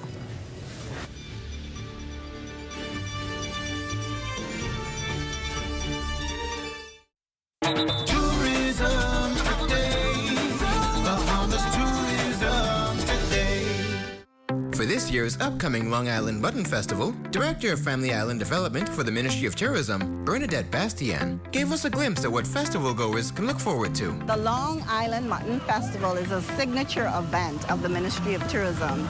It's a signature event for Long Island. The festival now has been going on for 7 years. This is the 7th annual festival for Long Island, and we anticipate the festival being newer, bigger, and better for the island. So this year, we have more vendors that are participating. We have a great lineup of entertainment for the locals and visitors to experience.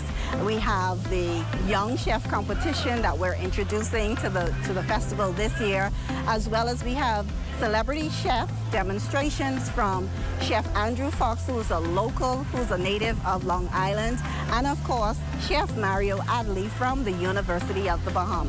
This year, we have the Royal Bahamas Police Force marching band that will be in attendance at the festival. We have a great lineup of entertainers as well. We're expecting our headliner, Funky D, to grace the crowd with his presence and bring the energy to the festival. The festival will take place in Salt Pond, Long Island, and this is supposed to spark great economic activity for that settlement. Of course, we're going to be having persons from all over Long Island come to the festival. We're expecting a good number of visitors as well. The Long Islanders Association has endorsed this event, so they will be there in great numbers to participate this festival this year. For more tourism updates, visit Tourism Today or Bahamas.com. I'm Michael Miller, and this is Tourism Today. Queens College hosting its Careers Fair today, and the Broadcasting Corporation of the Bahamas was there to show the students the many career paths available right here at ZNS. Plus, students in the Turks and Caicos Islands use music as a crime-fighting tool. Those details straight ahead. Also, the Bahamas Bridal Show is gearing up to host its 36th production under the theme, Someone to Love. Stay close for that. And in sports, the original Thomas A. Robinson Stadium vandalized. The details in Access Now Total Sports.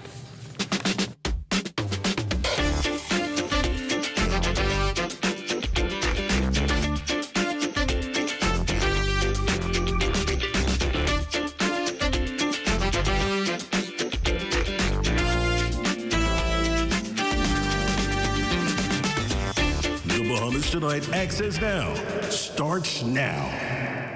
Good evening, everyone. I'm Royson Jones. And I'm Marlena Leonard. Welcome to the Bahamas Tonight. Access now. Welcome indeed. Now, you may have noticed a little more color this week, whether around the workplace or in different spaces, with World Down Syndrome Day coming up on Saturday. And for many people, those small displays of color are more than just symbolic. They help spark conversation, build awareness, and show support for individuals and families living with these conditions. Absolutely. And sometimes it's those simple, visible gestures that make a real difference to encourage understanding and keep the conversation going about it. And I am also wearing some polka dot socks today. Yes. A little bit early, just to get us started on the right way. And with that said, let's dive right into the news. Students at Queens College got a first-hand look at their future careers today as a dynamic career fair brought together a wide range of industries all under one roof. Your national broadcaster was also there sharing the many opportunities that exist here at ZNS. West Calix Forbes has this report tonight. From media and communications to business and beyond, the goal was simple: exposure. Head of Guidance Counseling shared that today's students aren't just being introduced to careers, but to the many layers within them to open young minds to possibilities they may have never considered. Is to ensure that our students are aware of what we have here in our country, the Commonwealth of the Bahamas. Too often we hear, we don't have this here, we don't have that in our country. But when you come and you see the police force, you're able to see that it's more than just the police force. They're not just dealing with crime and punishment. You walk around and you can see a forensic area. Not only that, but you're able to see the various components that are attached to policing. Among the many possible career paths presented was the Broadcasting Corporation of the Bahamas, continuing its strong presence in career development initiatives across the country. They also reminded students that opportunities in media aren't just limited to journalist or videographer. Well, I find excitement in hearing the career choices that these students are interested in, and I'm happy to introduce them to the different departments that we have here at the corporation. And also too, we have summer programs as well as we have internships, and I also encourage them to make application for that as well. And for the students, the experience was both exciting and eye-opening. It was great. I got to learn about many new different career paths. And as a baseball player, I was looking at Georgia State, the college, because I heard they have a D1 program, so I was really interested in that. And I am really interested in the drug enforcement unit. I just want to see, like, the drugs on the streets go away and people return to their homes, like addicted people. I am interested in nursing. I am in the Nursing Cadets program. And it's been a really great experience so far. I am interested in the pediatric unit, and I think it'll be a really great opportunity to deal with children and have a special relationship with certain people and be able to help them. A day of inspiration, exploration, and possibilities, reminding us that the journey to a successful career often begins with a single conversation. For the Bahamas Tonight, Access Now, I'm Wes Calix Forbes. Possibilities indeed. Thanks, Wes. Well, we've got some sweet melodies and news coming in from our friends and family over in the Turks and Caicos Islands. A nonprofit organization there called Fighting Crime with Music recently wrapped up its inaugural Rhythms of the Future music workshop. The organization's founder and Turks and Caicos entertainer David Jack Lightbourne says the students at the Thelma Lightbourne Primary School got an introduction to key areas of the modern music business. The workshop is geared towards introducing our young men and women to the different fields within the music industry. Songwriting, artistry development, marketing, audio engineering. So we're gonna go over some of those things during a lecture with the kids, and I'm excited to record a song with the students from scratch. He paired up with American audio engineer Keith Dawson for a live studio-style classroom session that educators there say is a welcome addition to their music curriculum. I believe that incorporating this technical area into our curriculum would be a great tool for us. A program like this is significant because, for one, we're revising our curriculum right now, and culture is one of the most important aspects of our curriculum. We talked about civics, cultural development, youth development, and music is one of the driving forces of helping to develop culture, and plus two, from a civic and nation-building standpoint.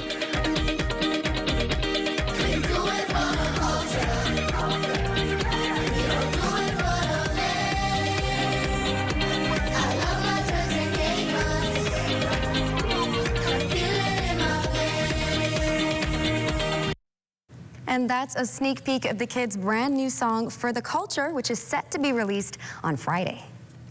Well, looking forward to that. It sounds super catchy.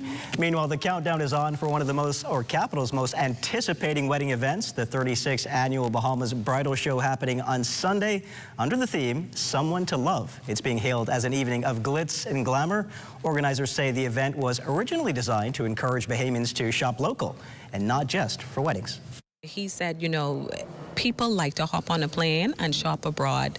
And it was his initiative to encourage not just brides and grooms, but for everybody to shop at home, and where businesses have a platform where they can meet people face to face. These are all things that you need for any event that you're planning, not just brides and grooms. So coming to this event, you will be able to find everything you need for any event that you're planning. And additional to that, then there's the fashion show. People attend banquets, they attend christenings, they attend lounge parties. We have our fashion show clothing is geared towards all of that. And the designers are elated about this year's offerings too. Navardo Dawkins says his show will feature unique custom-made pieces, moving away from fast fashion towards original made-to-fit-you designs. I would say the designs that I started out with, so the attention to detail, the haute couture gowns, mainly for brides, but any occasion, if it's prom, if it's a special occasion, my garments can definitely hone to that person who's looking for more made-to-measure, handmade pieces, sustainable wear. And I believe Bahamians should opt to not getting fast fashion because, I mean, honestly and truly, most brides that order their dresses online still come to us to alter them. And I sort of don't even lean to that because I'm more of an originator. So let's give you an original piece instead of getting something fast-made and then we still have to make it into yours. Still to come, the man responsible for identifying and celebrating some of the country's brightest young minds joins us in studio. We'll learn more about who's in the running to be crowned the 2026 Bahamas Primary School Student of the Year. That's next. And Diane Dorset has your Access weather forecast, so stay close. Are you or a loved one under medical care? Do you need affordable medical supplies? Ports International is the largest home health care supplier. Medical supplies at the very best price. And you can even shop online. From hospital beds to wound care, wheelchairs to walkers, Ports is a one-stop shop for your medical supplies, and we accept insurance. We have online shopping and 2 locations to serve you, at the Airport Industrial Park and Shirley Street. We also ship to the Family Islands. Shop online and visit us on Facebook. Call Ports at 377-1771.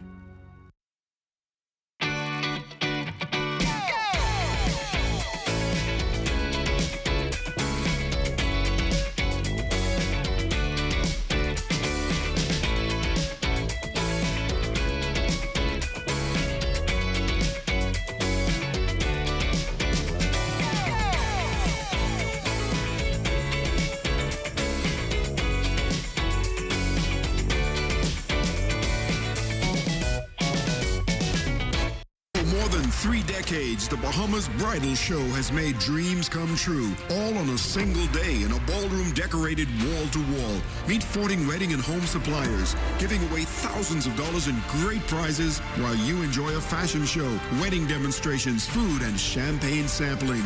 Someone to Love comes to Bahamas Grand Hyatt, 2 p.m. Sunday, March 22nd. Purchase tickets for this spectacular wedding and event show at bahamasevents.net or call 421-9783.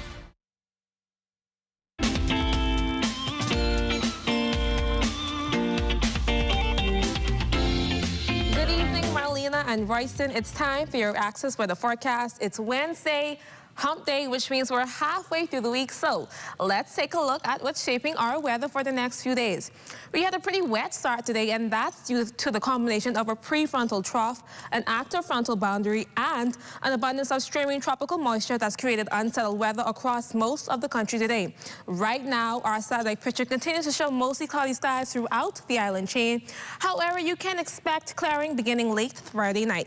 And before we take a look at our boating forecast, for the northern and northwest Bahamas, winds are still pretty strong, gusting to near gale force, which could lead to large wave formations, while winds ahead of the front will remain gentle to moderate in the remainder of the islands tonight. Now, with that said, for the northwest Bahamas tonight and Thursday, winds will be northerly at 15 to 20 knots, with seas at 4 to 6 feet. We'll get a high tide at 8:23 this evening and another one at 8:43 in the morning. For the central and southeast Bahamas, winds will be southwest to west at 10 to 15 knots, with seas at 2 to 4 feet. And on Friday, in the northwest and central Bahamas, winds will be northerly at 12 to 18 knots, seas at 3 to 6 feet, a high tide at 9:25 in the morning, followed by a low tide at 3:37 in the afternoon. And for boaters in the southeast Bahamas, winds will be southwest to west at 10 to 15 knots, with seas at 2 to 4 feet. It's time now for your international temperatures, brought to you by Royal Star Assurance.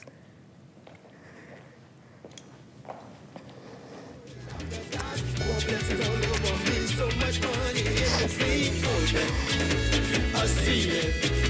My work is on the water. Free diving, throughout life, it's how I survive. Oh!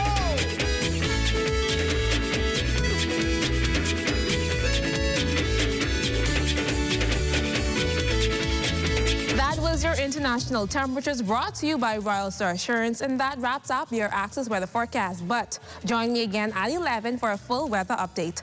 Have a great evening, everyone. Marlena and Royson. Thank you so much, as always, Diane. The Bahamas Primary School Student of the Year Foundation is nearing its 30th anniversary, and to celebrate, the body is continuing to highlight the phenomenal achievements of elementary students throughout the Bahamas. And this year, 123 students have been identified in this year's class. Joining us in studio is the foundation's president and CEO, Ricardo P. DeVoe. Welcome to Access Now. Thank you. It's a pleasure to be here. Pleasure having you. Yes. Now, before we get into all of the details, can you tell us how and why this foundation was started? Well, in 1996, we thought about establishing a Student of the Year Awards program. When I was in university in Florida, I was a part of the Florida College Student of the Year, and I wanted to bring that back home. And so when I came back home, and I was working at the Ministry of Education, and we talked about my organization about establishing the Student of the Year Awards program, everyone thought about high school. My minister at the time was Dame Ivy Dumont, and she said, why not primary school? And so my council, the fraternities and sororities said, yes, primary school. And so in 1997, we started the Bahamas Primary School Student of the Year with 31 students representing all New Providence schools. And guess what? Anthony Ferguson was a part of the first group. Oh. Yes. We have to... yes. I'm not sure why we weren't. She represented Columbus Primary. Columbus Primary. In the 1997. And look at her now. And look at her now. Yes. Of course, that recognition is a great incentive, especially at a young age, to allow for it. Continue. Exactly. Yes. But I want to ask you, how do you go about choosing the nominees? Well, what do you look for? The good part about it for us, the foundation on an annual basis in October of every year, we send to every single primary school in the Bahamas. And the primary school is responsible for identifying one top, what they consider the well-rounded 6th grade student to come into the awards program. So we don't identify. And once the school identifies who their top choice is for that award, they all now submit it. And now we have 123 students representing the best and brightest of their schools and their district, their islands. We have 13 islands represented. Wow.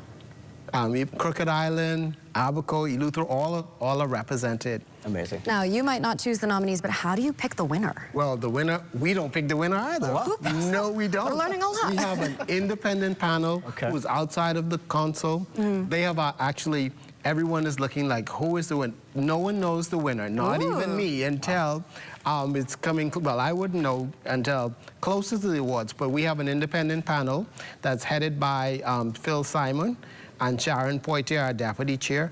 They have now reviewed all of the packages, and they have already made their decision.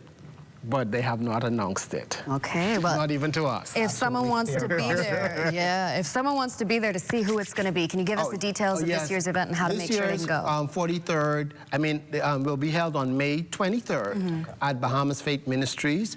And again, that is open to the public. And also, we're hoping that will be aired. But as I said, 123 students, and we're looking forward to highlighting them.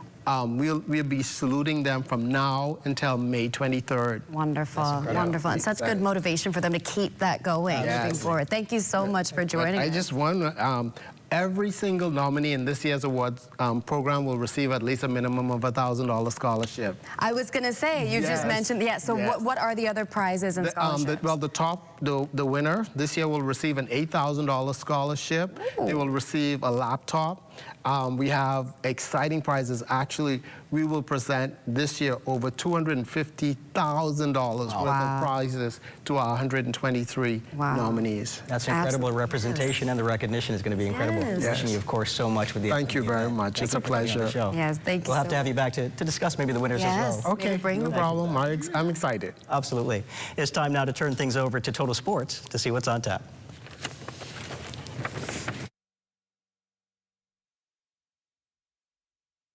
It's back. Agri-Expo 2026, presented by the Ministry of Agriculture and Marine Resources, April 10th through 12th at the Gladstone Road Agriculture Center.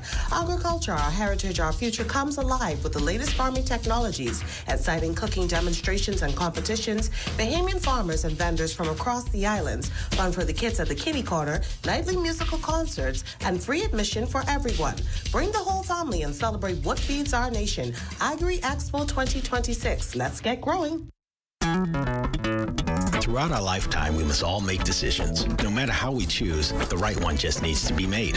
Like having J.S. Johnson Insurance Agents and Brokers as your insurance partner. We've been serving the Bahamas for over 100 years. Whether you need home, motor, marine, or commercial insurance, make the right decision. Call 397-2100 or visit jsjohnson.com. JS Johnson Insurance, peace of mind. March shopping specials equal eye-popping savings at Super Value and Quality Supermarkets. Kraft macaroni and cheese, 5.5 ounces, 99 cents. Ginger Evans flour, 5 pounds, $3.69. Sea Bass raw shrimp, $41.50, 12 ounces, $5.99. Sweet strawberries, 1 pound, $4.99. Coburn Farms cream cheese, 8 ounces, 2 for $5. Turn shopping madness into saving gladness when you shop the specials at Super Value and Quality Supermarkets.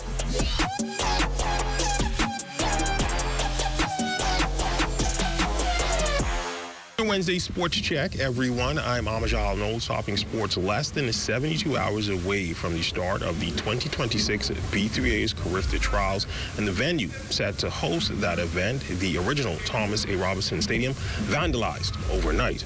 More in this report. Graffiti with profanity-laced phrases sprayed along several walls and windows damaged with a sledgehammer. These were the scenes that greeted the grounds crew at the original Thomas A. Robinson Stadium early Wednesday morning. The venue for all local track meets this year, including this weekend's Carifta Trials, vandalized with seemingly no clear motive.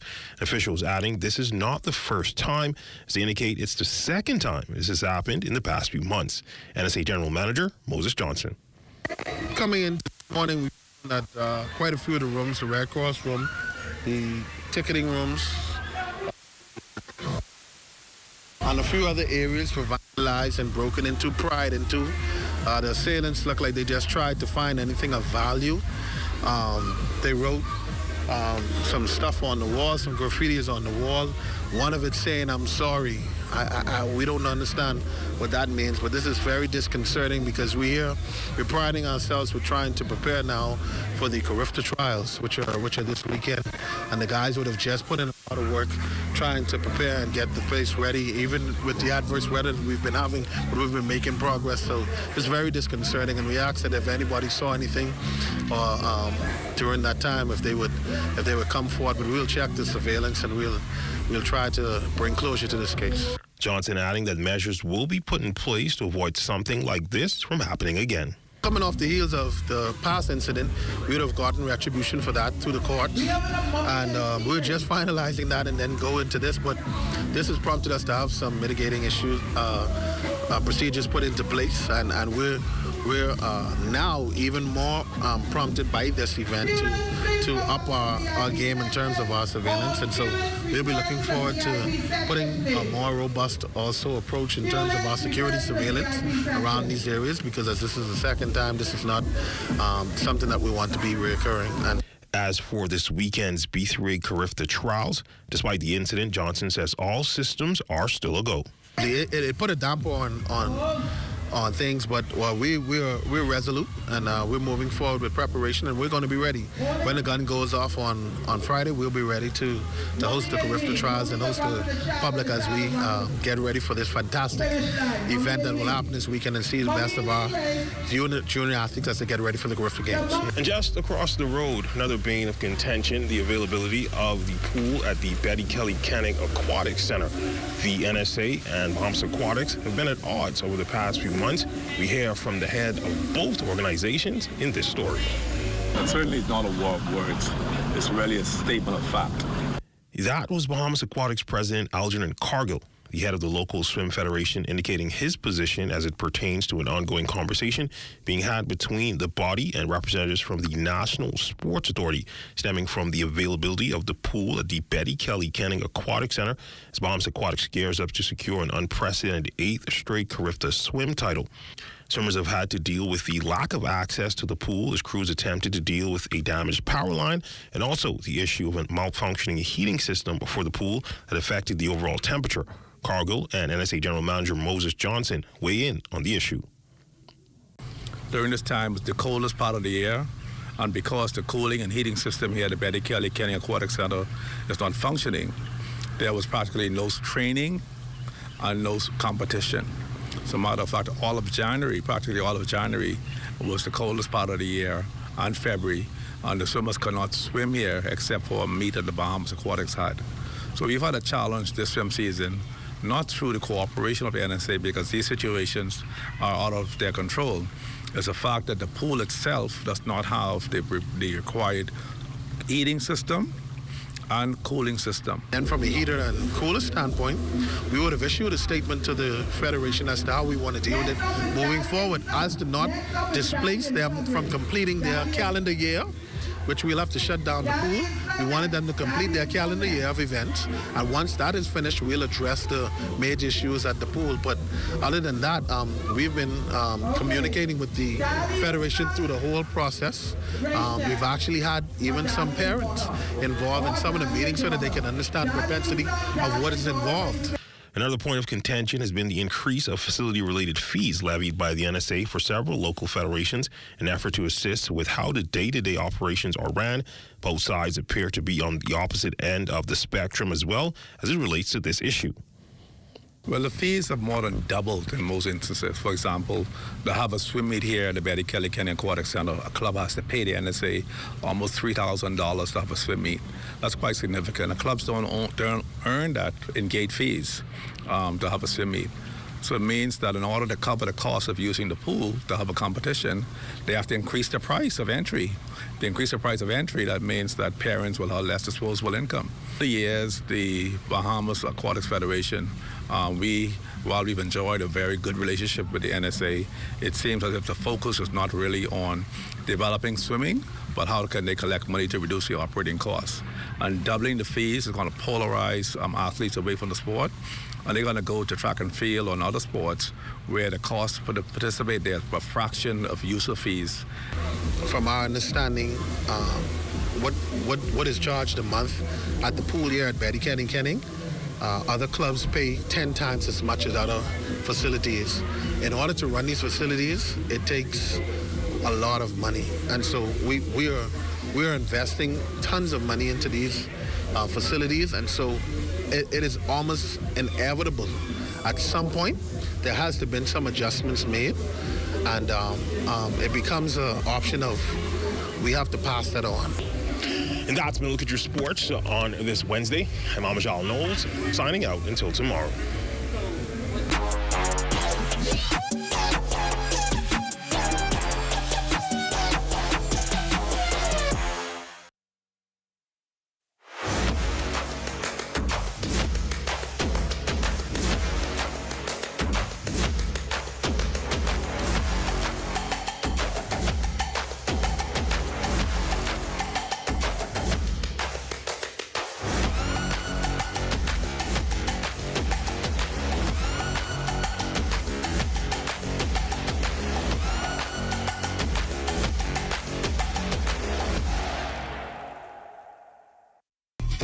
Come and visit us at Shop Smart, 'cause everything is here. Yes, we have it all for you. Toys, clothing, office supplies, appliances, custom cut blinds, bedding, drapes, and rugs. Come and visit us on Mackey Street, 2 blocks down from Wolf Road. Call us at 698-1052. Shop Smart, at Shop Smart, at Shop Smart. Oh, everything is here.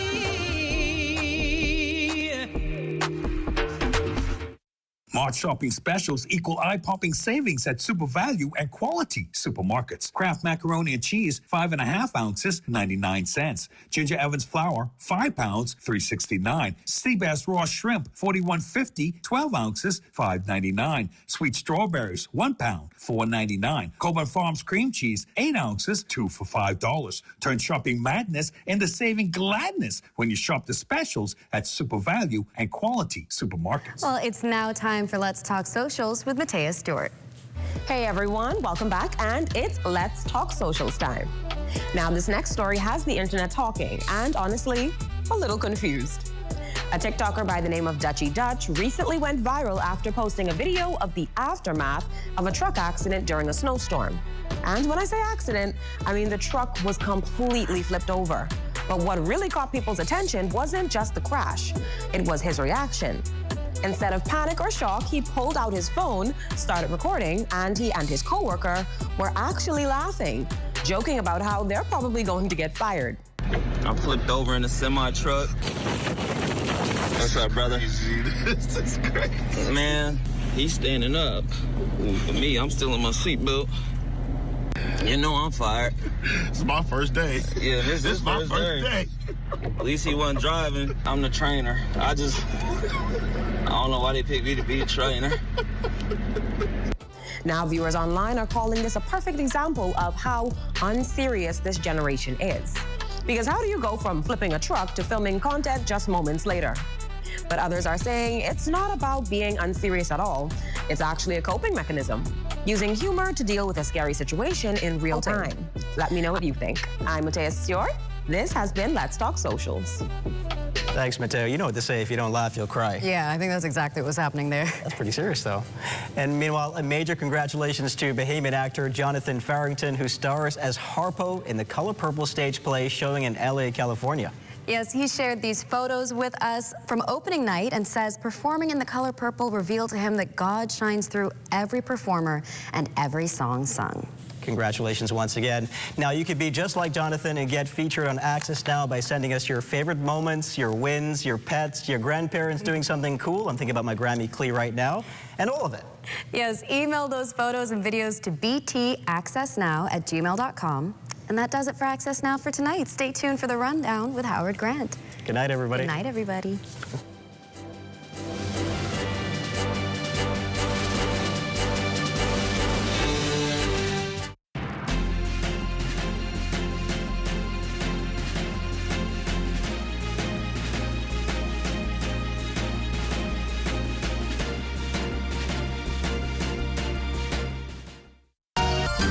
What you see on this television station is governed by IRCA's Code of Practice for Content Regulation. The Code of Practice covers matters relating to program content that are of concern to the community, such as local content, news, current affairs, and programs for children, advertising, including political advertisements, and the responsibilities associated with broadcasting in the Bahamas. The code also covers aspects such as access services for the hearing and visually impaired, and the procedure for lodging a complaint about anything broadcasted by this television station. The code is available on IRCA's website at www.ircabahamas.bs. To receive a copy of the code by mail or in person, you may telephone IRCA at 242-393-0234. Family Island dialing is toll-free at 242-300-8722. Or you may send a request by email to info@ircabahamas.bs.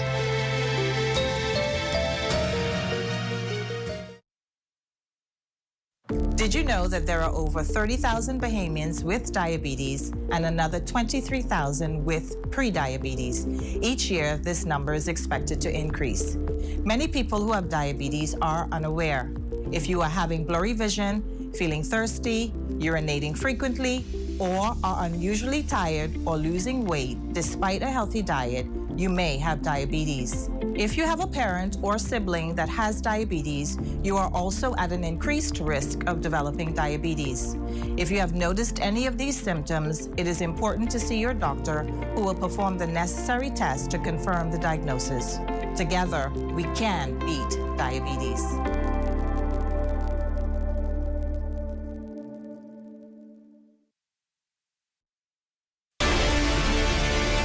I have been coming to this island since I was 12 years old. It didn't take me long to realize the rich history it has here. When I bought this island in 2018, I fulfilled a lifelong dream. The goal is not only to preserve the memories I made over those years, but to make new ones and to give others the opportunity to do the same.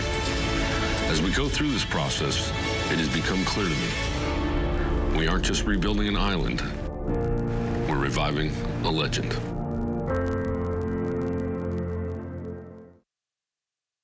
For another season with all the excitement, drama, and behind-the-scene meltdowns that you love to watch. The journey to the crown and title of Miss Teen Universe Bahamas. It's Quest for the Crown, Season 3, and it will have you locked in from start to finish. Who will be the new queen? Who will win the opportunity of a lifetime with a full 4-year scholarship and the chance to represent the Bahamas on the international stage? Find out when the journey happens. Wednesdays, 9:30 p.m. here on the ZNS Network. We play just like your kids. We text just like your kids. We learn. We even cook. We take selfies. We have hobbies. And we love sports. In every way, we are just like everyone else and enjoy the same things and live our lives every day, just like you do. So if you happen to meet us, treat us just like everyone else. Because at the end of the day, we're just like you. Living life with Down syndrome is simply living. To learn more about Down syndrome, call 727-2105. This message is brought to you by the Grand Bahama Down Syndrome Society. At the Broadcasting Corporation of the Bahamas, I'm Clint Watson, and this is ZNS.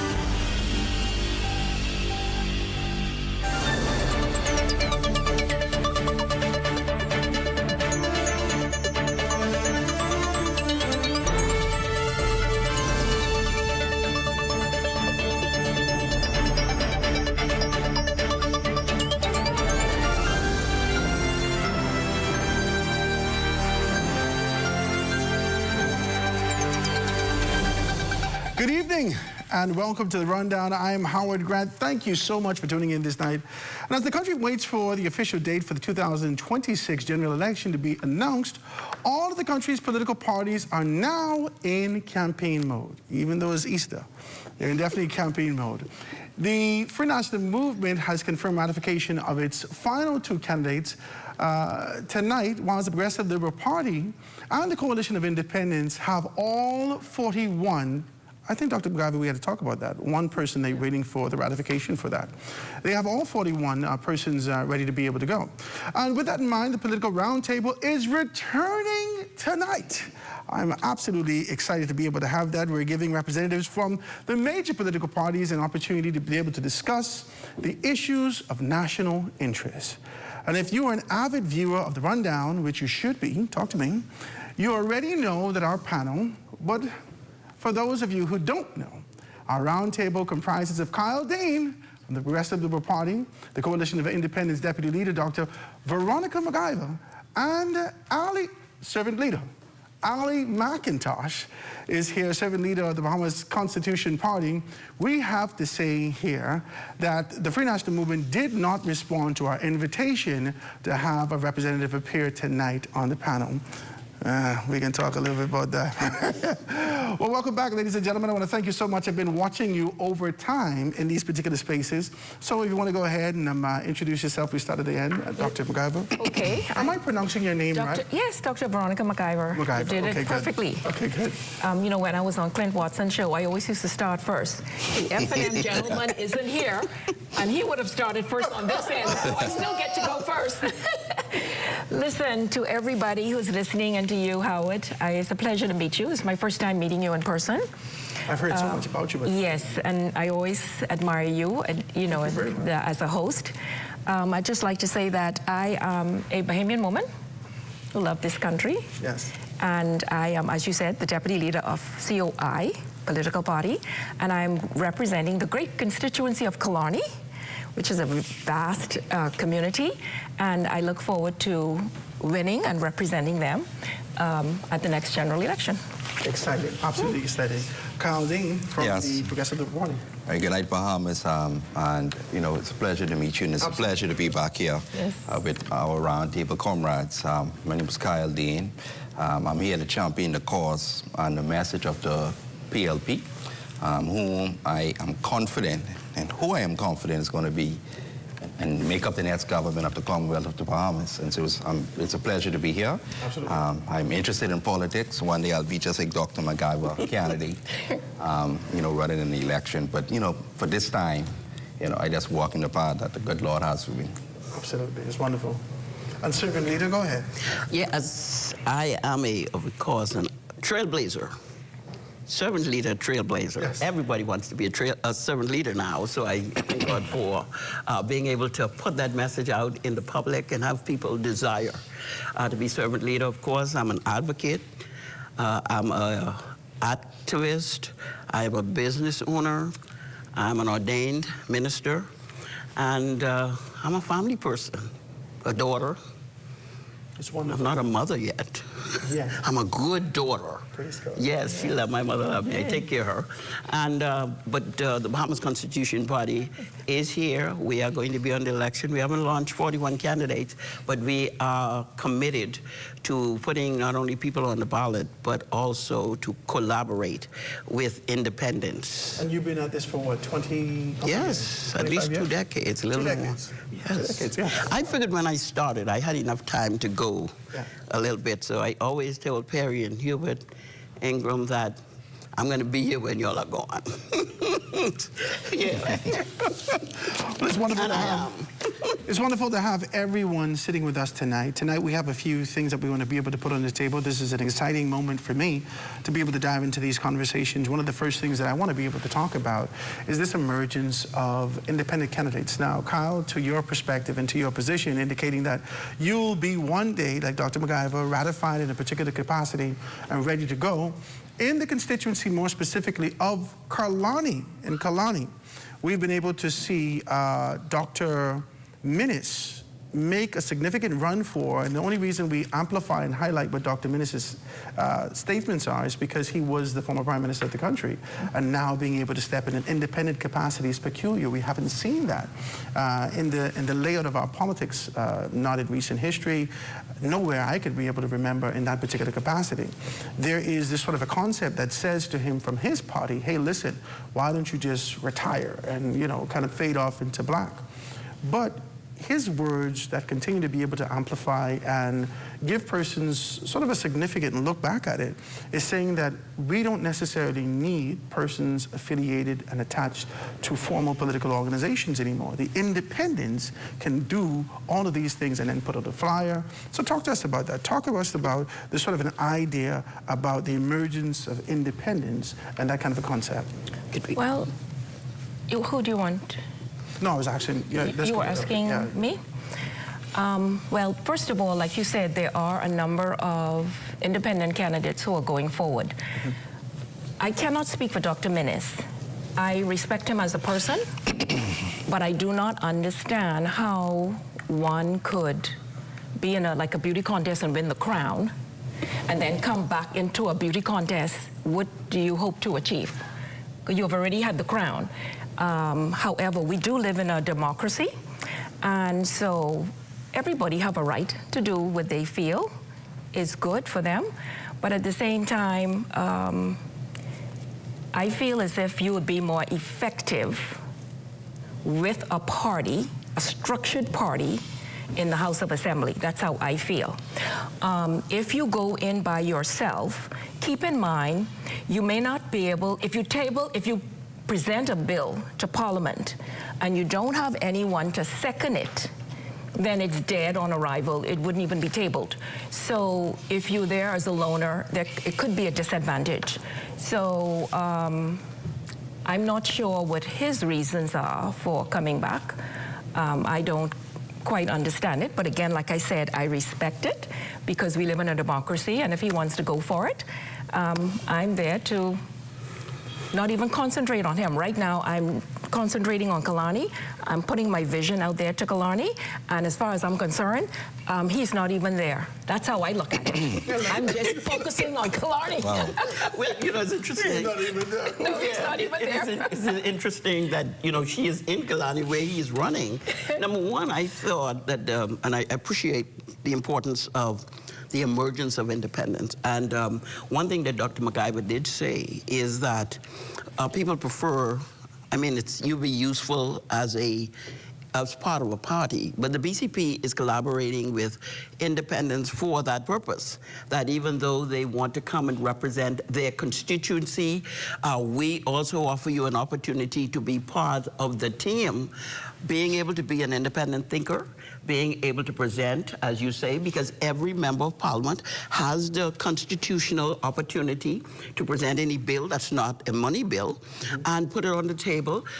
Being an independent helps people to focus on their constituency. And if they're focusing on their constituency and their constituents, they are more likely, without a whip of a party, to be able to bring some things to the table. The BCP is collaborating, saying, we want you to be independent thinker. We want you to do those things, but we can be here as a safety net for you to be able to operate. I don't feel that people should be asked to just fit into a mold, because I don't fit into a mold. I don't want to fit into a mold. The BCP has never tried to create a party that fits into a mold. We just want independent people to come forward, righteous people to come forward and do what they have to do. And number one, when it comes to, or probably number two, when it comes to Dr. Minnis championing this cause for independence, I don't think he has the moral authority to do so. That's not necessary, because when he was in the government, he never ever advocate that people who come to the table as an independent is going to be able to be useful. Well, we saw examples of what happened to Vaughn Miller in his particular capacity when he was in the Free National Movement, being able to vote against the VAT bill. We saw exactly what happened with Reese Chipman. We saw exactly what happened with Frederick McAlpine. We saw what happened with Travis Robinson. And when he was in the capacity of leader, every one of those persons had to take a back seat simply because, as he indicated, the whip was on. Yeah, so when the whip is on, we don't want a whip. The BCP as a government would not want a whip for any independent, righteous thinking person to decide, well, I can't speak my conscience. They have to be able to stand up to the establishment and say, respectfully so, but this is how I look at it. Because you're representing the constituents. If 4,500 people, like in Angleton, vote for me to come there, I should be able to say to the people of Angleton, what do you want me to do when I get there? And when I get to Parliament, I should be able to do that. We don't want the government to say, you can't do what your constituents have told you to do. And that is the reason why, with independence, and I appreciate all the conversation from Dr. Minnis saying the usefulness and how an independent can contribute, but it is not his time to do it. Carla, in your capacity, you represent the oldest formed organization in the country. Tell me your position and your party's position from a constitutional standpoint or otherwise. Well, you know, like they have all expressed, we live in a democracy. Everybody has a right to put themselves forward and to run. And to see the emergence of more independence, it shows that our democracy is indeed maturing. And people are putting themselves forward in order to represent the interests of the people that they desire to represent. And so it's his constitutional right. He has the right to do it. However, I was waiting for this, however. However, I believe in the case specifically with Dr. Minnis, I believe he just is out to prove a point. What point? The point, to prove the point. Firstly, we know how he was treated and, he was kicked out, and how someone else was ratified. But he did the same thing to Loretta. But I'm about to. That's why I'm here. That's why I'm saying what I'm saying. It's a point to prove. I'm former prime minister. I don't need y'all. Let me prove to y'all that y'all cannot win Kalani without me being here. And so I believe what Dr. Minnis is. That's absolutely 100% accurate. Yeah, the Free National Movement cannot win Kalani with Dr. Minnis in that particular state. So I do not believe that they can. So now I'm not here to make predictions. No, we can just talk maths. Yeah. Yes. So what I believe is going to happen is that Dr. Minnis is going to draw from a lot of the FNM base in support within the constituency of Kalani. This leaves the party vulnerable in the sense that you have a candidate from the PLP of a candidate from the Coalition of Independent. And so the COI have their base, the PLP has their base. Their base will not waver. It's the Free National Movement now in Kalani who's fighting for control or support from the base. So before they could go and campaign to any independent or any undecided voter, they have to first deal with their base. So their base is fractured, which in turn leads me to believe. This is a heavy conversation you have with me, because I've often said that the Free National Movement, the Free National Movement's base is similar to COVID-19. It's fluid. Please explain. It's fluid. The fluidity that we were talking about during COVID-19, how it continues to shift and shape and so forth, that is the base of the Free National Movement, simply because they're a party that continues to be able to emulate and talk about the fact that we are a party that came out of the PLP as free PLPs. We identify the Free National Movement. We're dissident. The spirit of dissidence continues to live in there. Those persons who relentlessly and perpetually look for something else, they often look from the FNM. And, the issue that they're going to have is that, when you talk about the FNM, you talk about the Ingram fraction. You talk about a Minnis fraction. People talk about a Brent Simonette fraction. And so when... I hear this, by the way. Me too. Pardon? I never hear about a Brent Simonette fraction, but yeah, I have heard it. And so you have an issue now where Minnis has made his exodus from the party, and his fraction has now left the party. His fraction that was a part of the base of the party has now left the party, which means he has left the Free National Movement more wounded than anything else. I like this. I want to talk about this. Let's take a quick break, Dr. McGuire. When we get back, we can dive into a little bit more of this. And when we look at this, take our time for the very first break. The rundown is going to be able to continue right after this.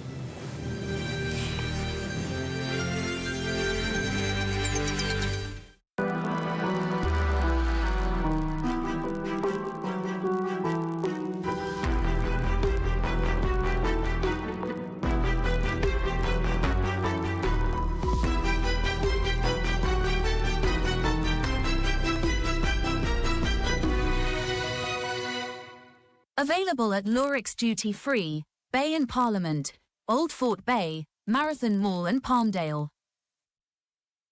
Behind every strong economy is a bold entrepreneur, and we're here to support them, island by island. On Eleuthero, we've helped 122 entrepreneurs turn their dreams into thriving businesses.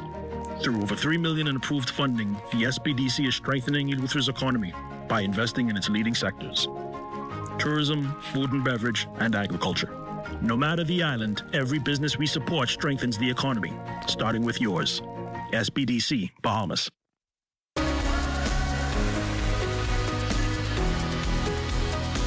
Hi, I'm Brent Burrows, Vice President of Retail and Sales here at CBS Bahamas. When it comes to hardware or home improvement items, we guarantee the lowest prices. That's our price match guarantee. If you find anything we sell for a lower price anywhere in the Bahamas, let us know about it. We will beat that price. We want your business. Shop at CBS Bahamas or cbsbahamas.com.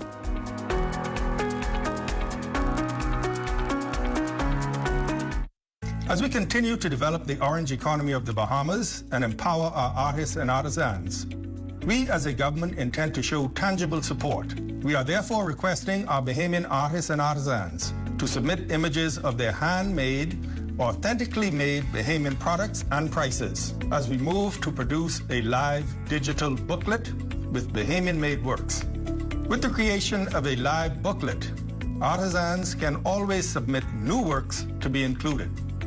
It is our intent to use this book as a catalog for the purchase of items by all senior government officials for gifts, display items, and the like. Ministers, permanent secretaries, members of parliament, and ambassadors will be supporting our orange economy by the purchase of items and in sharing this book to the wider global creative community. We are committed to grow and expand the orange economy of the Bahamas.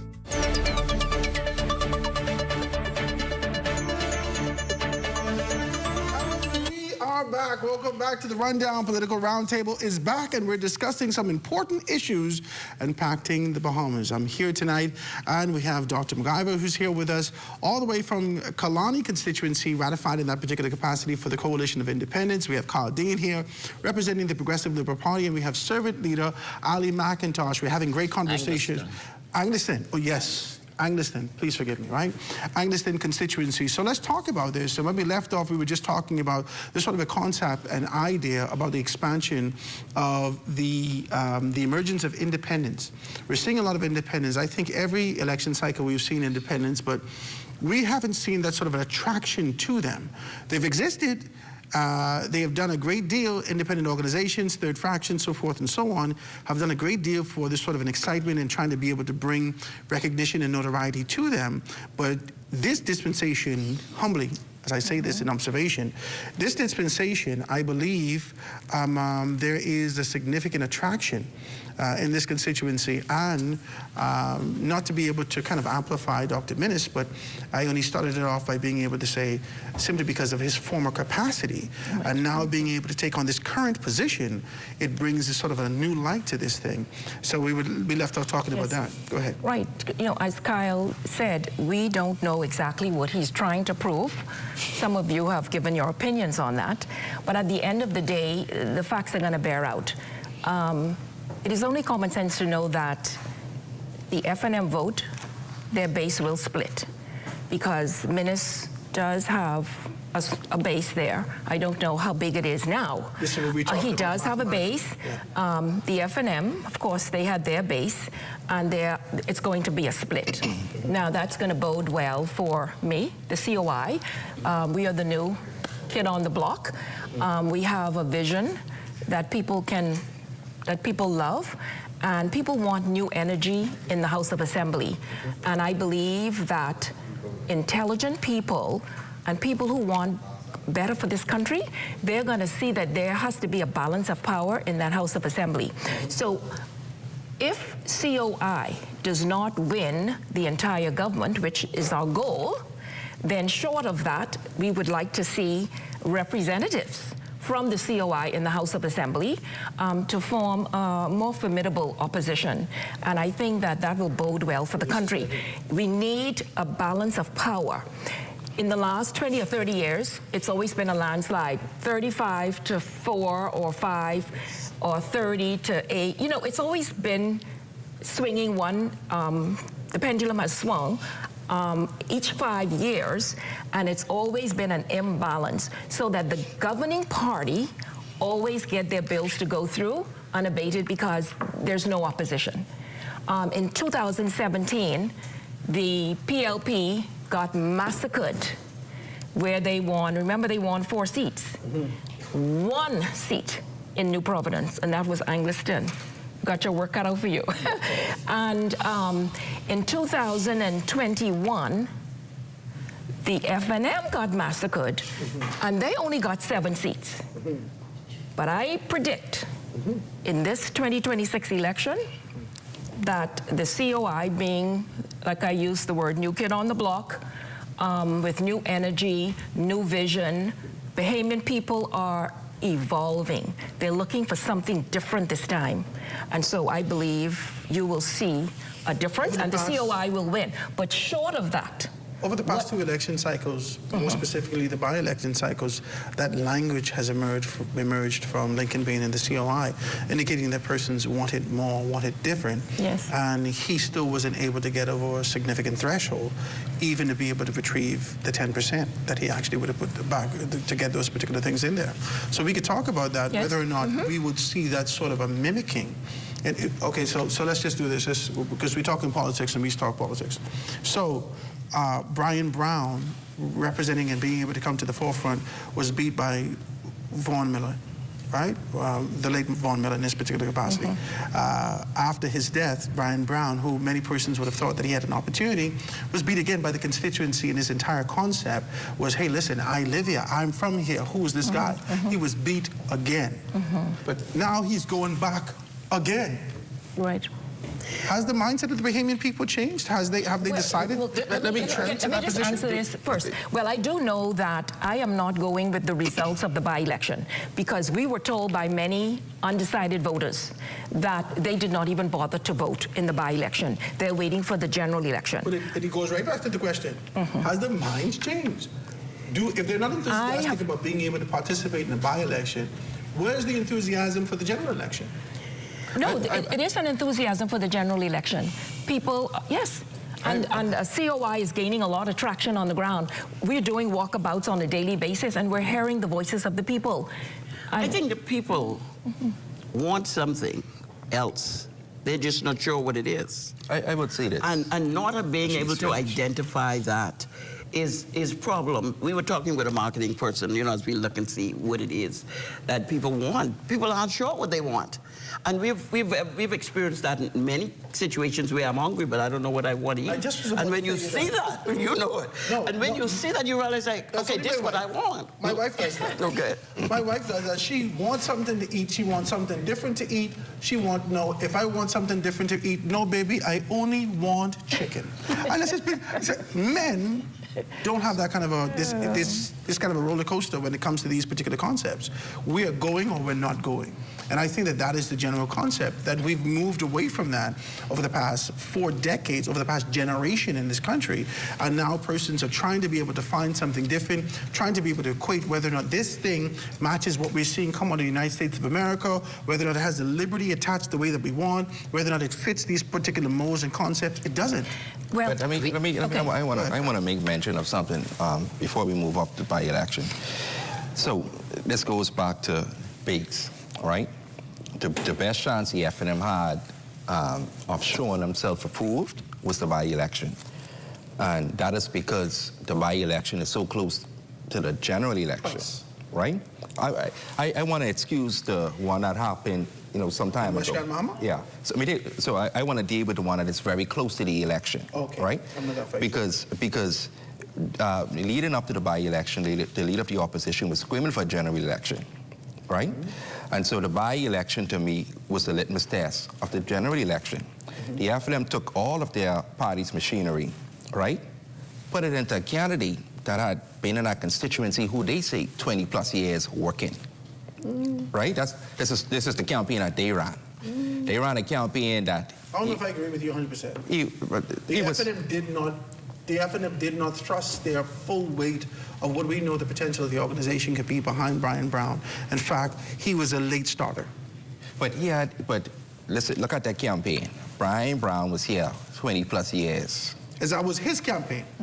That was the message. And the party stood behind that. That was the message that was pushed throughout the party. Message. But I told them, you know, that wasn't going to work. But when you look at the results of the by-election and last year, and you look at the results of the general election, this year, the PLP won by around 51%, both times, right? So the PLP won around 51% in 2021, and came back in a by-election, close to the general election, won by around the same margin. It's 50.8 or something, so if we round it's 51%. But the F&M lost support. The COI gained support. So this is an indication to me that the base of the F&M is not strong. So we move away from Kalani, we go into Golden Isles. The numbers show that. Well, but wouldn't the result of the by-election speaks to the party, the F&M, whether people are going towards the F&M or I don't think, not. I don't think people are excited about the leadership of the FNM. Well, that could be the... I mean, in any leadership of the FNM is the would biggest issue that determine they have. about the party. I mean, whether the party is still going forward. Local. Despite the leadership, despite the articulation of the leadership, politics is local. It's up to me in my capacity, especially if I've been here for 20 years or not. Let's do this. If you come to 8 Mile Rock and I run it, I'm going to give you a run for your money. I don't care if my leader is Brave Davis. I don't care if my leader is Michael Pintard. They coming to me. This is my constituency. Yes. I'm running this constituency, and this is how we're doing these particular things. So the enthusiasm doesn't have to necessarily exist in Michael Pintard. So Howard, you know, during the break, we were talking about the PLP base and all that kind of stuff, and I made mention that Miles LaRoda stood up in a Fox Hill meeting not too long ago and said that the PLP base had shrunken down to 27%. The F&M base was 22%, and the undecided voters was 51%. That tells you that it's ripe for anyone to win that general election. Is the labeling undecided or disenchanted? I think it's a mixture of both. It's a mixture of both. That's what I'm saying. See, let me say this. People are looking for hope. They want somebody with vision. And the two parties have not been able to give it to the people. And so they're looking for that savior. And I could tell you that my leader, Mr. Lincoln Bain, has not only educated me, and I've been here a long time, and he educated everybody in the Bahamas on immigration, natural resources. Now, even though people have been in the forefront of natural resources many, many years before him, what he has been able to accomplish is bring it to the forefront. And that, to me, is leadership. I had a great conversation with him. He sat with me, and I wanted to know whether or not this sort of an idea, what's in the media and what's in the forefront of a lot of persons' mind is the strumming of some an emotional, almost xenophobic concept to be able to have people rally around this sort of an idea for immigration, an idea it's us against them, this sort of an idea, whether it's criminality or whatever it is.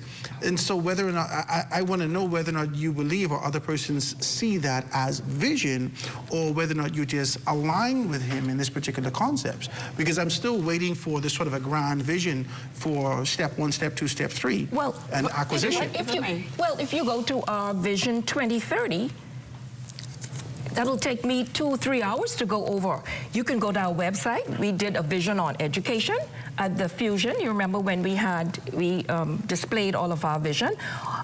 Education, health, immigration, tourism, entrepreneurship. I mean, the list goes on. Our vision is there. The vision on education is almost 80 pages long. So it doesn't like we don't have a vision. We do. We want to make major changes in this country. Right now, things are not good. People are not happy. Before we do that, because they're telling me to be able to take a commercial break. Now, I got to be able to take this break. So you got to stay tuned with us. We're going to be right back and dive deeper into this conversation right after this.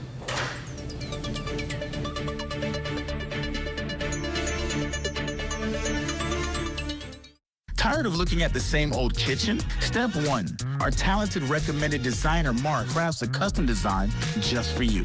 Step 2, once your design is ready, CBS Bahamas makes ordering effortless. Your dream kitchen is within reach. Step 3, our recommended installers bring your vision to life, ensuring every detail is perfectly in place. Sit back and relax as your dream space becomes a reality. Visit cbsbahamas.com and start bringing your home improvement dreams to life today.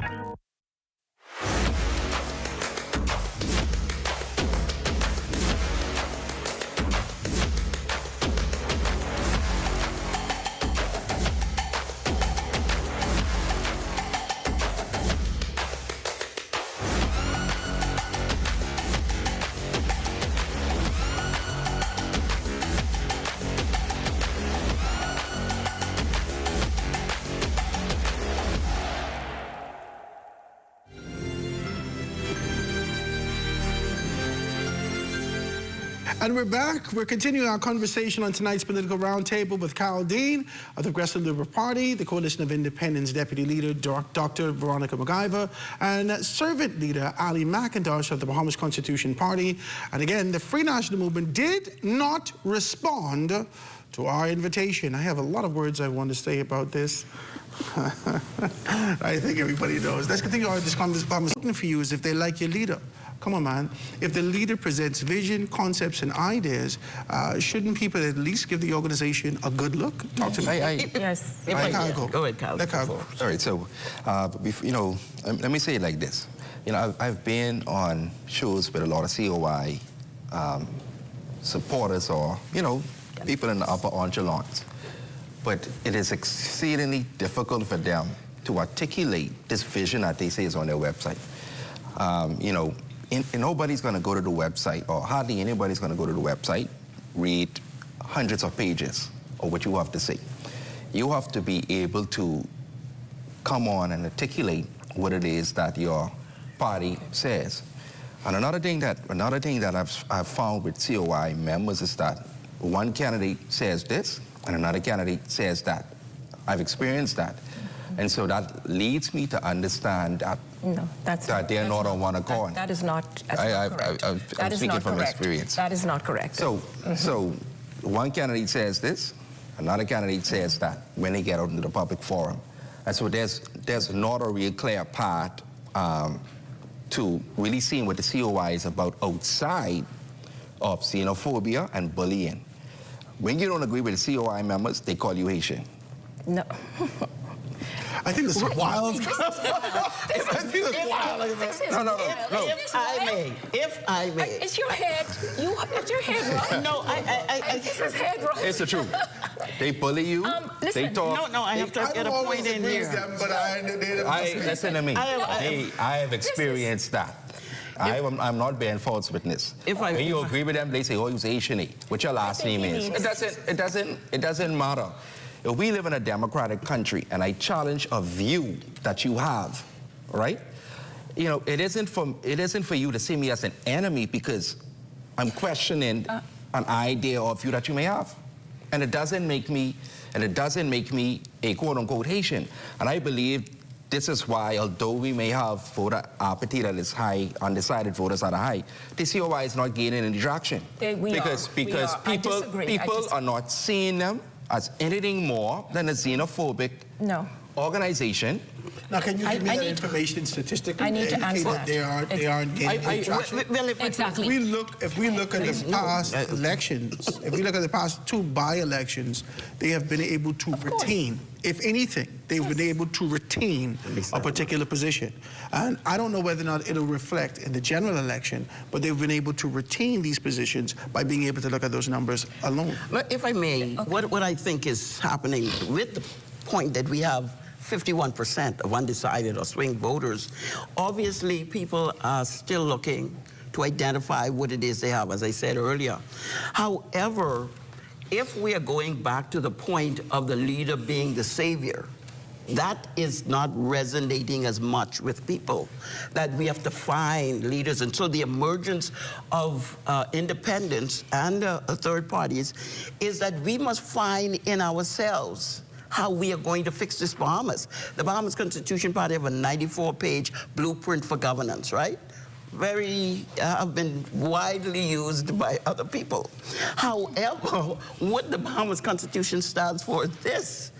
The core values that we must use to reconstruct the Commonwealth of the Bahamas, it is entailed in the preamble of the Constitution: self-discipline, industry, loyalty, unity, abiding respect for Christian values and the rule of law. When we use those core values, and you know I say that always because I have to invoke that mantra, we are going to come back to the place where we see that the results that we are looking for is in us. So we don't need to go back to another savior. We need to find the salvation in us. But I don't know whether leadership is a savior. No, but that's fine. That's important. However, we can't be just all of that if the leader isn't saying it isn't true. It has to be that all of us are part of the solution. Howard, I need to respond to Kyle Dean because I think he has a fever I think he has a fever tonight. I need to give him some antipyretics. Wow. Get that fever down. But listen, check the comments. Listen, in a nutshell, Mr. Dean, the Coalition of Independence wants to empower its people. That's what we want to do. And our vision is to put Bahamians first.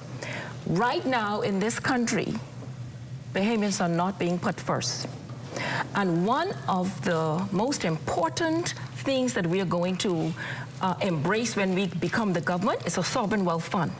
190 countries in the world right now have a sovereign wealth fund. Perry Christie opened up or enacted a sovereign wealth fund around 2014-15. Our Prime Minister, December 2022, when we were having turkey and ham, he repealed the sovereign wealth fund. He is not for Bahamians. We want to empower our people, and we want to put money into the sovereign wealth fund to help build up our people. Right now, the poverty rate has increased from 2001. It was 7-point-something%. When it got to 2011, it went to like 9-point-something. And up 2017, the poverty rate went to 14.8%. That tells you that over a period of time, the country is going in the wrong direction over the PLP and FNM. But if you look at the United States of America and other particular jurisdictions, they have the same and even an increased rate in terms of poverty and persons being able to live. Right. And let me say this. The GDP per capita, when the PLP took over in 2021, was about $31,000. Do you know the GDP per capita has risen to $39,000. Now, you may say, oh, that's very good under the PLP reign for these last 5 years. But you know what that's telling the Bahamian people?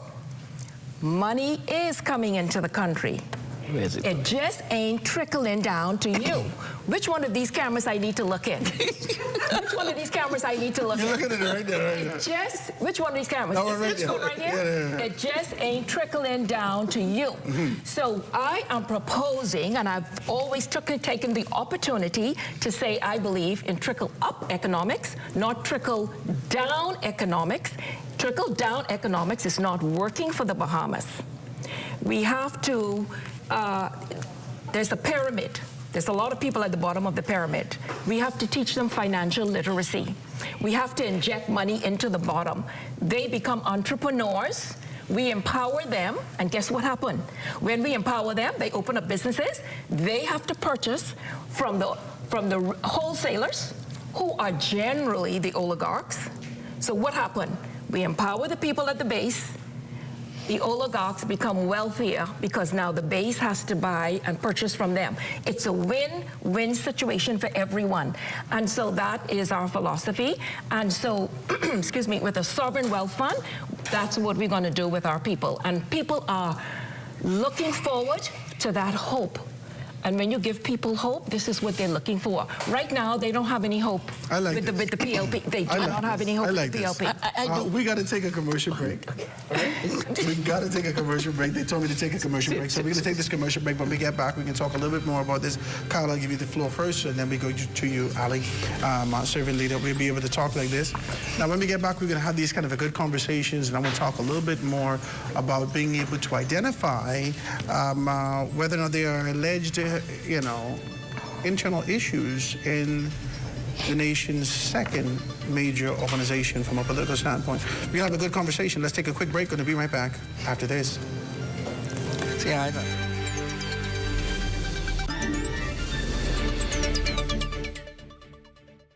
The Ministry of Education and Technical and Vocational Training advises the public that the registration process of the 2026-2027 school year for public school students has commenced.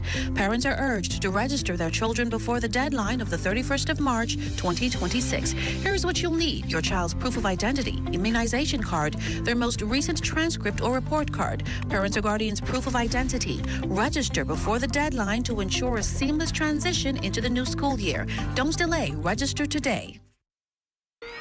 Let's go. At Frame Studio, as soon as you enter the door, we showcase any individual that comes in there and make it feel like they are at home. The space itself is 1,800 square foot. Our side wall, which is industry standard also, is 24 feet wide. You can do anything that you can possibly think of. At Frame Studio, under our theme, Now Create More, we look at Frame Studio as a canvas. And any artist knows a canvas is blank, and then you create whatever you want to do, right?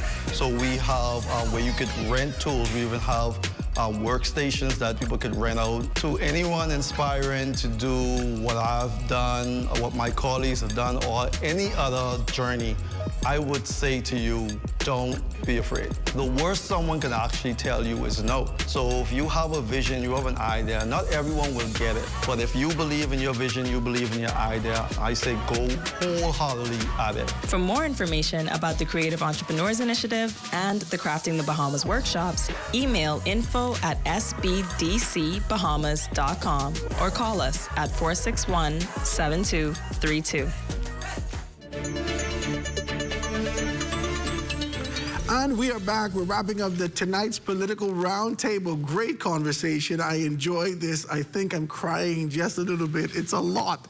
We're dealing with it, and I'm grateful to be here to be able to talk about these things. It's one of the things I enjoy. This is my sports.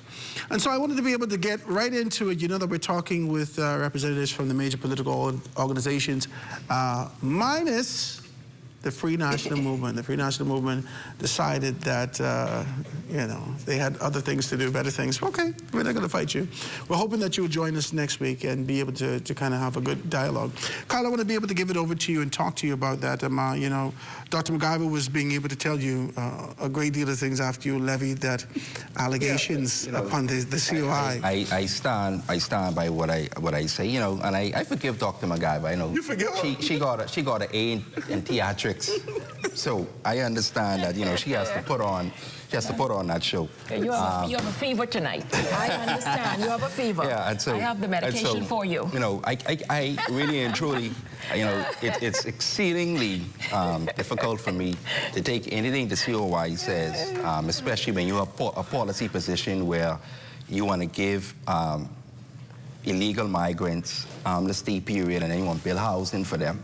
So whilst the COI talks about building housing for illegal migrants as a policy position, the PLP government is building houses for all, rent to own. We have hundreds of houses going up. And so, you know, there's no comparison here. We have the small business development program that is happening. Women in entrepreneurship are getting business funding. We have industries encouragement that where entrepreneurs are taking advantage of it to be able to bring in. Men also. Pardon? Men also. Men, yeah. 34 men just get some money, 300,000 yesterday. And so when we talk about the trickle up, right? See, when Dr. MacGyver uses the term trickle up, she talks about the oligarchs. So she wants a trickle up economy.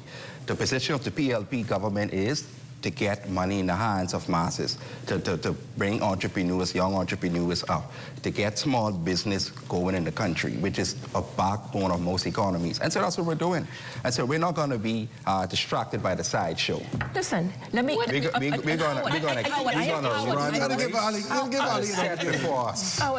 I think that's not fair to say that, because we're not sideshows. Third parties have always brought very intellectual, intelligent, and vision to the table for every general election. And so when we talk about how we're recreating the economy, we do so because we bring fresh. We don't want the PLP, which takes all of the ideas from all of the third parties and make it their mandate for governance or their blueprint for governance, and now they look so good. They're the government. They got the money. They're going to do it. And so we now don't look like we have what it takes, because the machinery of the state is working all of the good ideas. But what has to happen in this nation is we have to open up the opportunity for the independence. That's why the emergence of these independences, because people don't want a whip on their head that their thinking, their vision that they're bringing to the table is being stifled by the organization. They want to be able to put it on the table, and people say, power never concedes. Power never concedes. That's why we have to take it. So you got to go fight for it. We keep doing it. So why don't COI you guys, why don't you all, you know, Howard, come listen. together? We talk about mergings. Howard. Well, talk you about know, the taking power. conversation I always talk about Howard, listen, the idea of let me tell you why. networking, Let me tell you why. collaborating. Let me get in this conversation. Let me tell you why the PLP is having problems. There are three major problems in this country right now. One is immigration. One is the cost of living, and one is health care. They are failing miserably in all three. I don't even have time to go into how they're failing in health care, because I'm the Shadow Minister of Health, so I could take 2 hours speaking about that. But just to say to Mr. Dean, COI is not xenophobic. I am not xenophobic. We have an immigration problem in this country. We welcome immigration, but it has to be regulated correctly. We have asked the PLP to give us statistics, how many permits, how many naturalizations, how many passports were given. They can't even give that information to the Bahamian people. We have an immigration problem. We are not immigrants. Let me tell y'all something. When COI gets in, we are going to build the new Bahamas. When we don't have enough Bahamian skilled laborers, we are going to have to import migrants to assist us in building the new Bahamas. And guess what? But it has to be regulated. And let me tell you why it has to be regulated. If I am going to be sitting as the Minister of Health, I have to build a new hospital. I need to know how many beds. And if you have, let's say I build a hospital for 400,000, but there's an underground 50 or 100,000 of people who, quote unquote, are not regulated. That presents a problem to me, because then you would not have the data to present effective policy changes. Is there a belief? And so we do have a problem. Is there a belief that when you go into government, that you could think about a concept, an idea, and there's expectation for capital to be accessible to you instantaneously to make this happen? Because I've often heard people talk about, in the event that they find themselves in this position, they're going to build this, they're going to do that. Where is this money coming from? Well, I can tell you, it's not going to happen overnight, but first of all, we are going to levy $50 onto every tourist. I think we have 10 to 12 million tourists. Lincoln and I have talked about this. And what's the justification for this? How are you going to do $50, right, and because of health care. We're going to do it for health care. So it's going to be like an insurance? Okay, yes, when tourists come in, our health care is not up to par if something should happen to them in Nassau. But tourists have been coming here for decades. Right, and they have been complaining when they have to go to the Princess Margaret Hospital. And they or keep they've coming. been airlifted. They keep coming. We have means and ways of being able to deal with them. Every administration prior to, theoretically, the COI coming in, hypothetically, if they were to be able to win, every administration prior to that recognized the mammoth task before them and decided to take incremental steps with renovations, development, so forth and so on. And they have failed miserably for the last 20 years. A new hospital has not been built since 1955. The PLP is building a hospital right now? No, that's a specialty hospital. It's not a general hospital. It will not help the sick people in the country. I am very passionate about this because I cannot believe the PLP is deceiving the Bahamian people. When they hear the word hospital, they're thinking, oh, we're going to get a new hospital. You are not.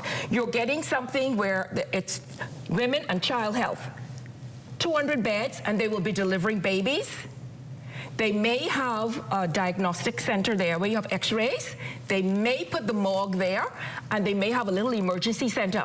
But if you need dialysis, you'll go to PMH. If you have a heart attack, you will go to PMH. If you have a broken leg or arm, they're taking you to PMH. If you have high blood pressure, they're taking you to PMH. Wow. If you're a male, you're going to PMH because it's women and child health. It's a specialty hospital.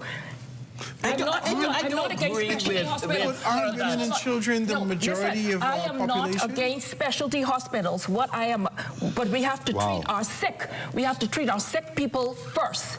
When a woman goes in to have a baby, I want you to listen to me, Howard. When a woman goes in to have a baby, generally she's healthy and she's smiling. She goes in to have a baby and she comes out smiling. Very rarely you might have an emergency. So my point is, you know how many people are dying at the hospital right now in the dialysis unit? Last year, we had about 7 people die in 1 month at that dialysis unit in the hospital, whereas you had 7 people die in the entire country in private clinics. I'm going to let them retort. I can go on and on and on. Let you be able to touch that. Well, I do agree that an additional hospital in the country should really be just another general hospital where people in the West can access, because we don't need sick people passing that hospital to go to the other hospital and dying before they get there. So I do believe that that should be another general hospital in this regard.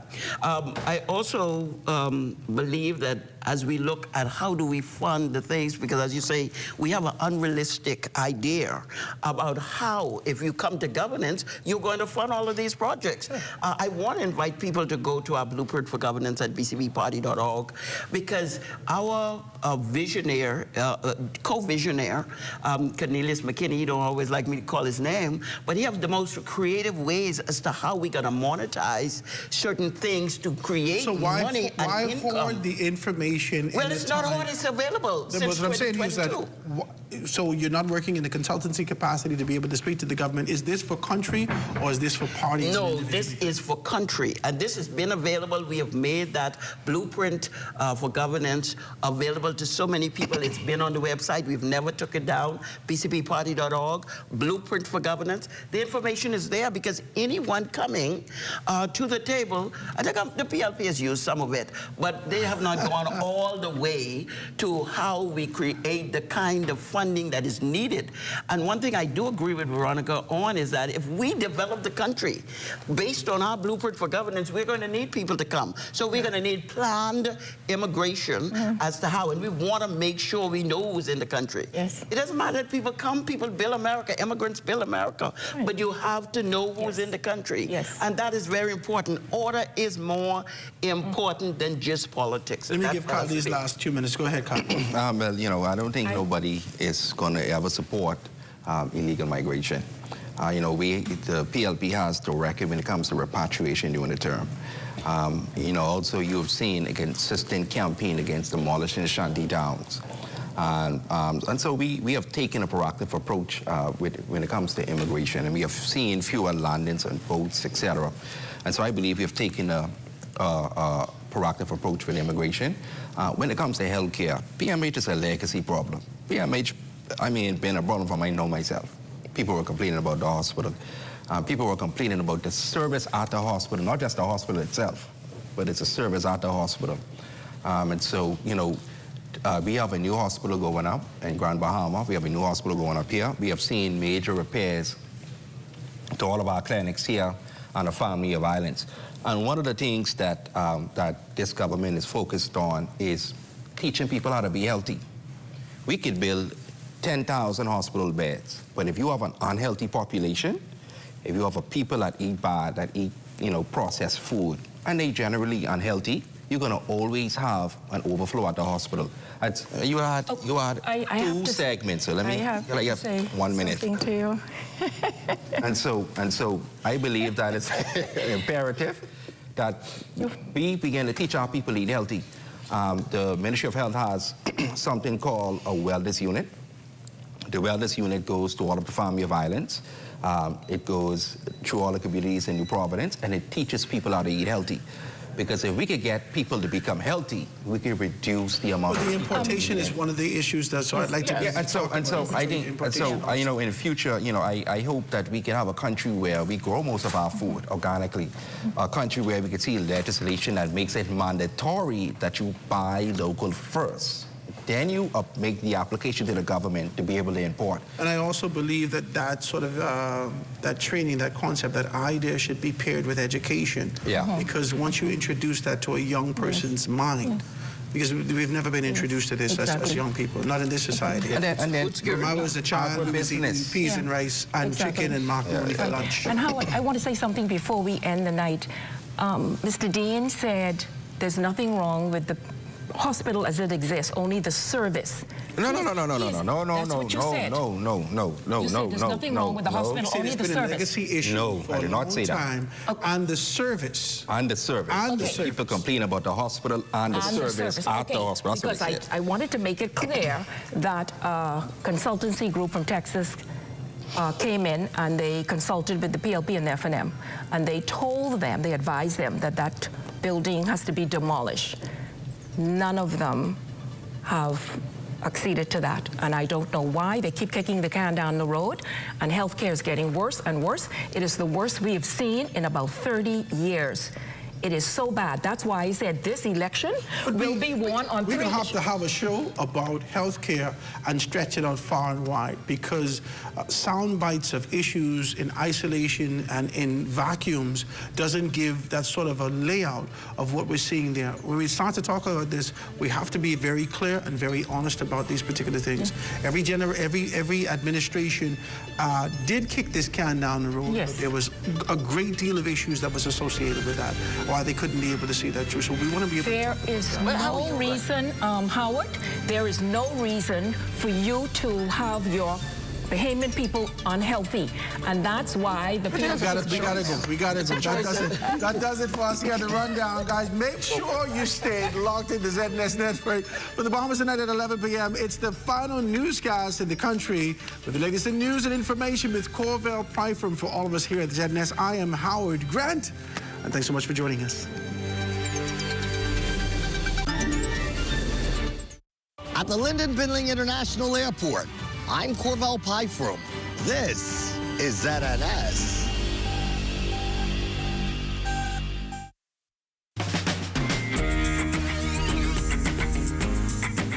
You and Your Money is brought to you by the Parliamentary Registration Department, Central Bank of the Bahamas, and FOCAL.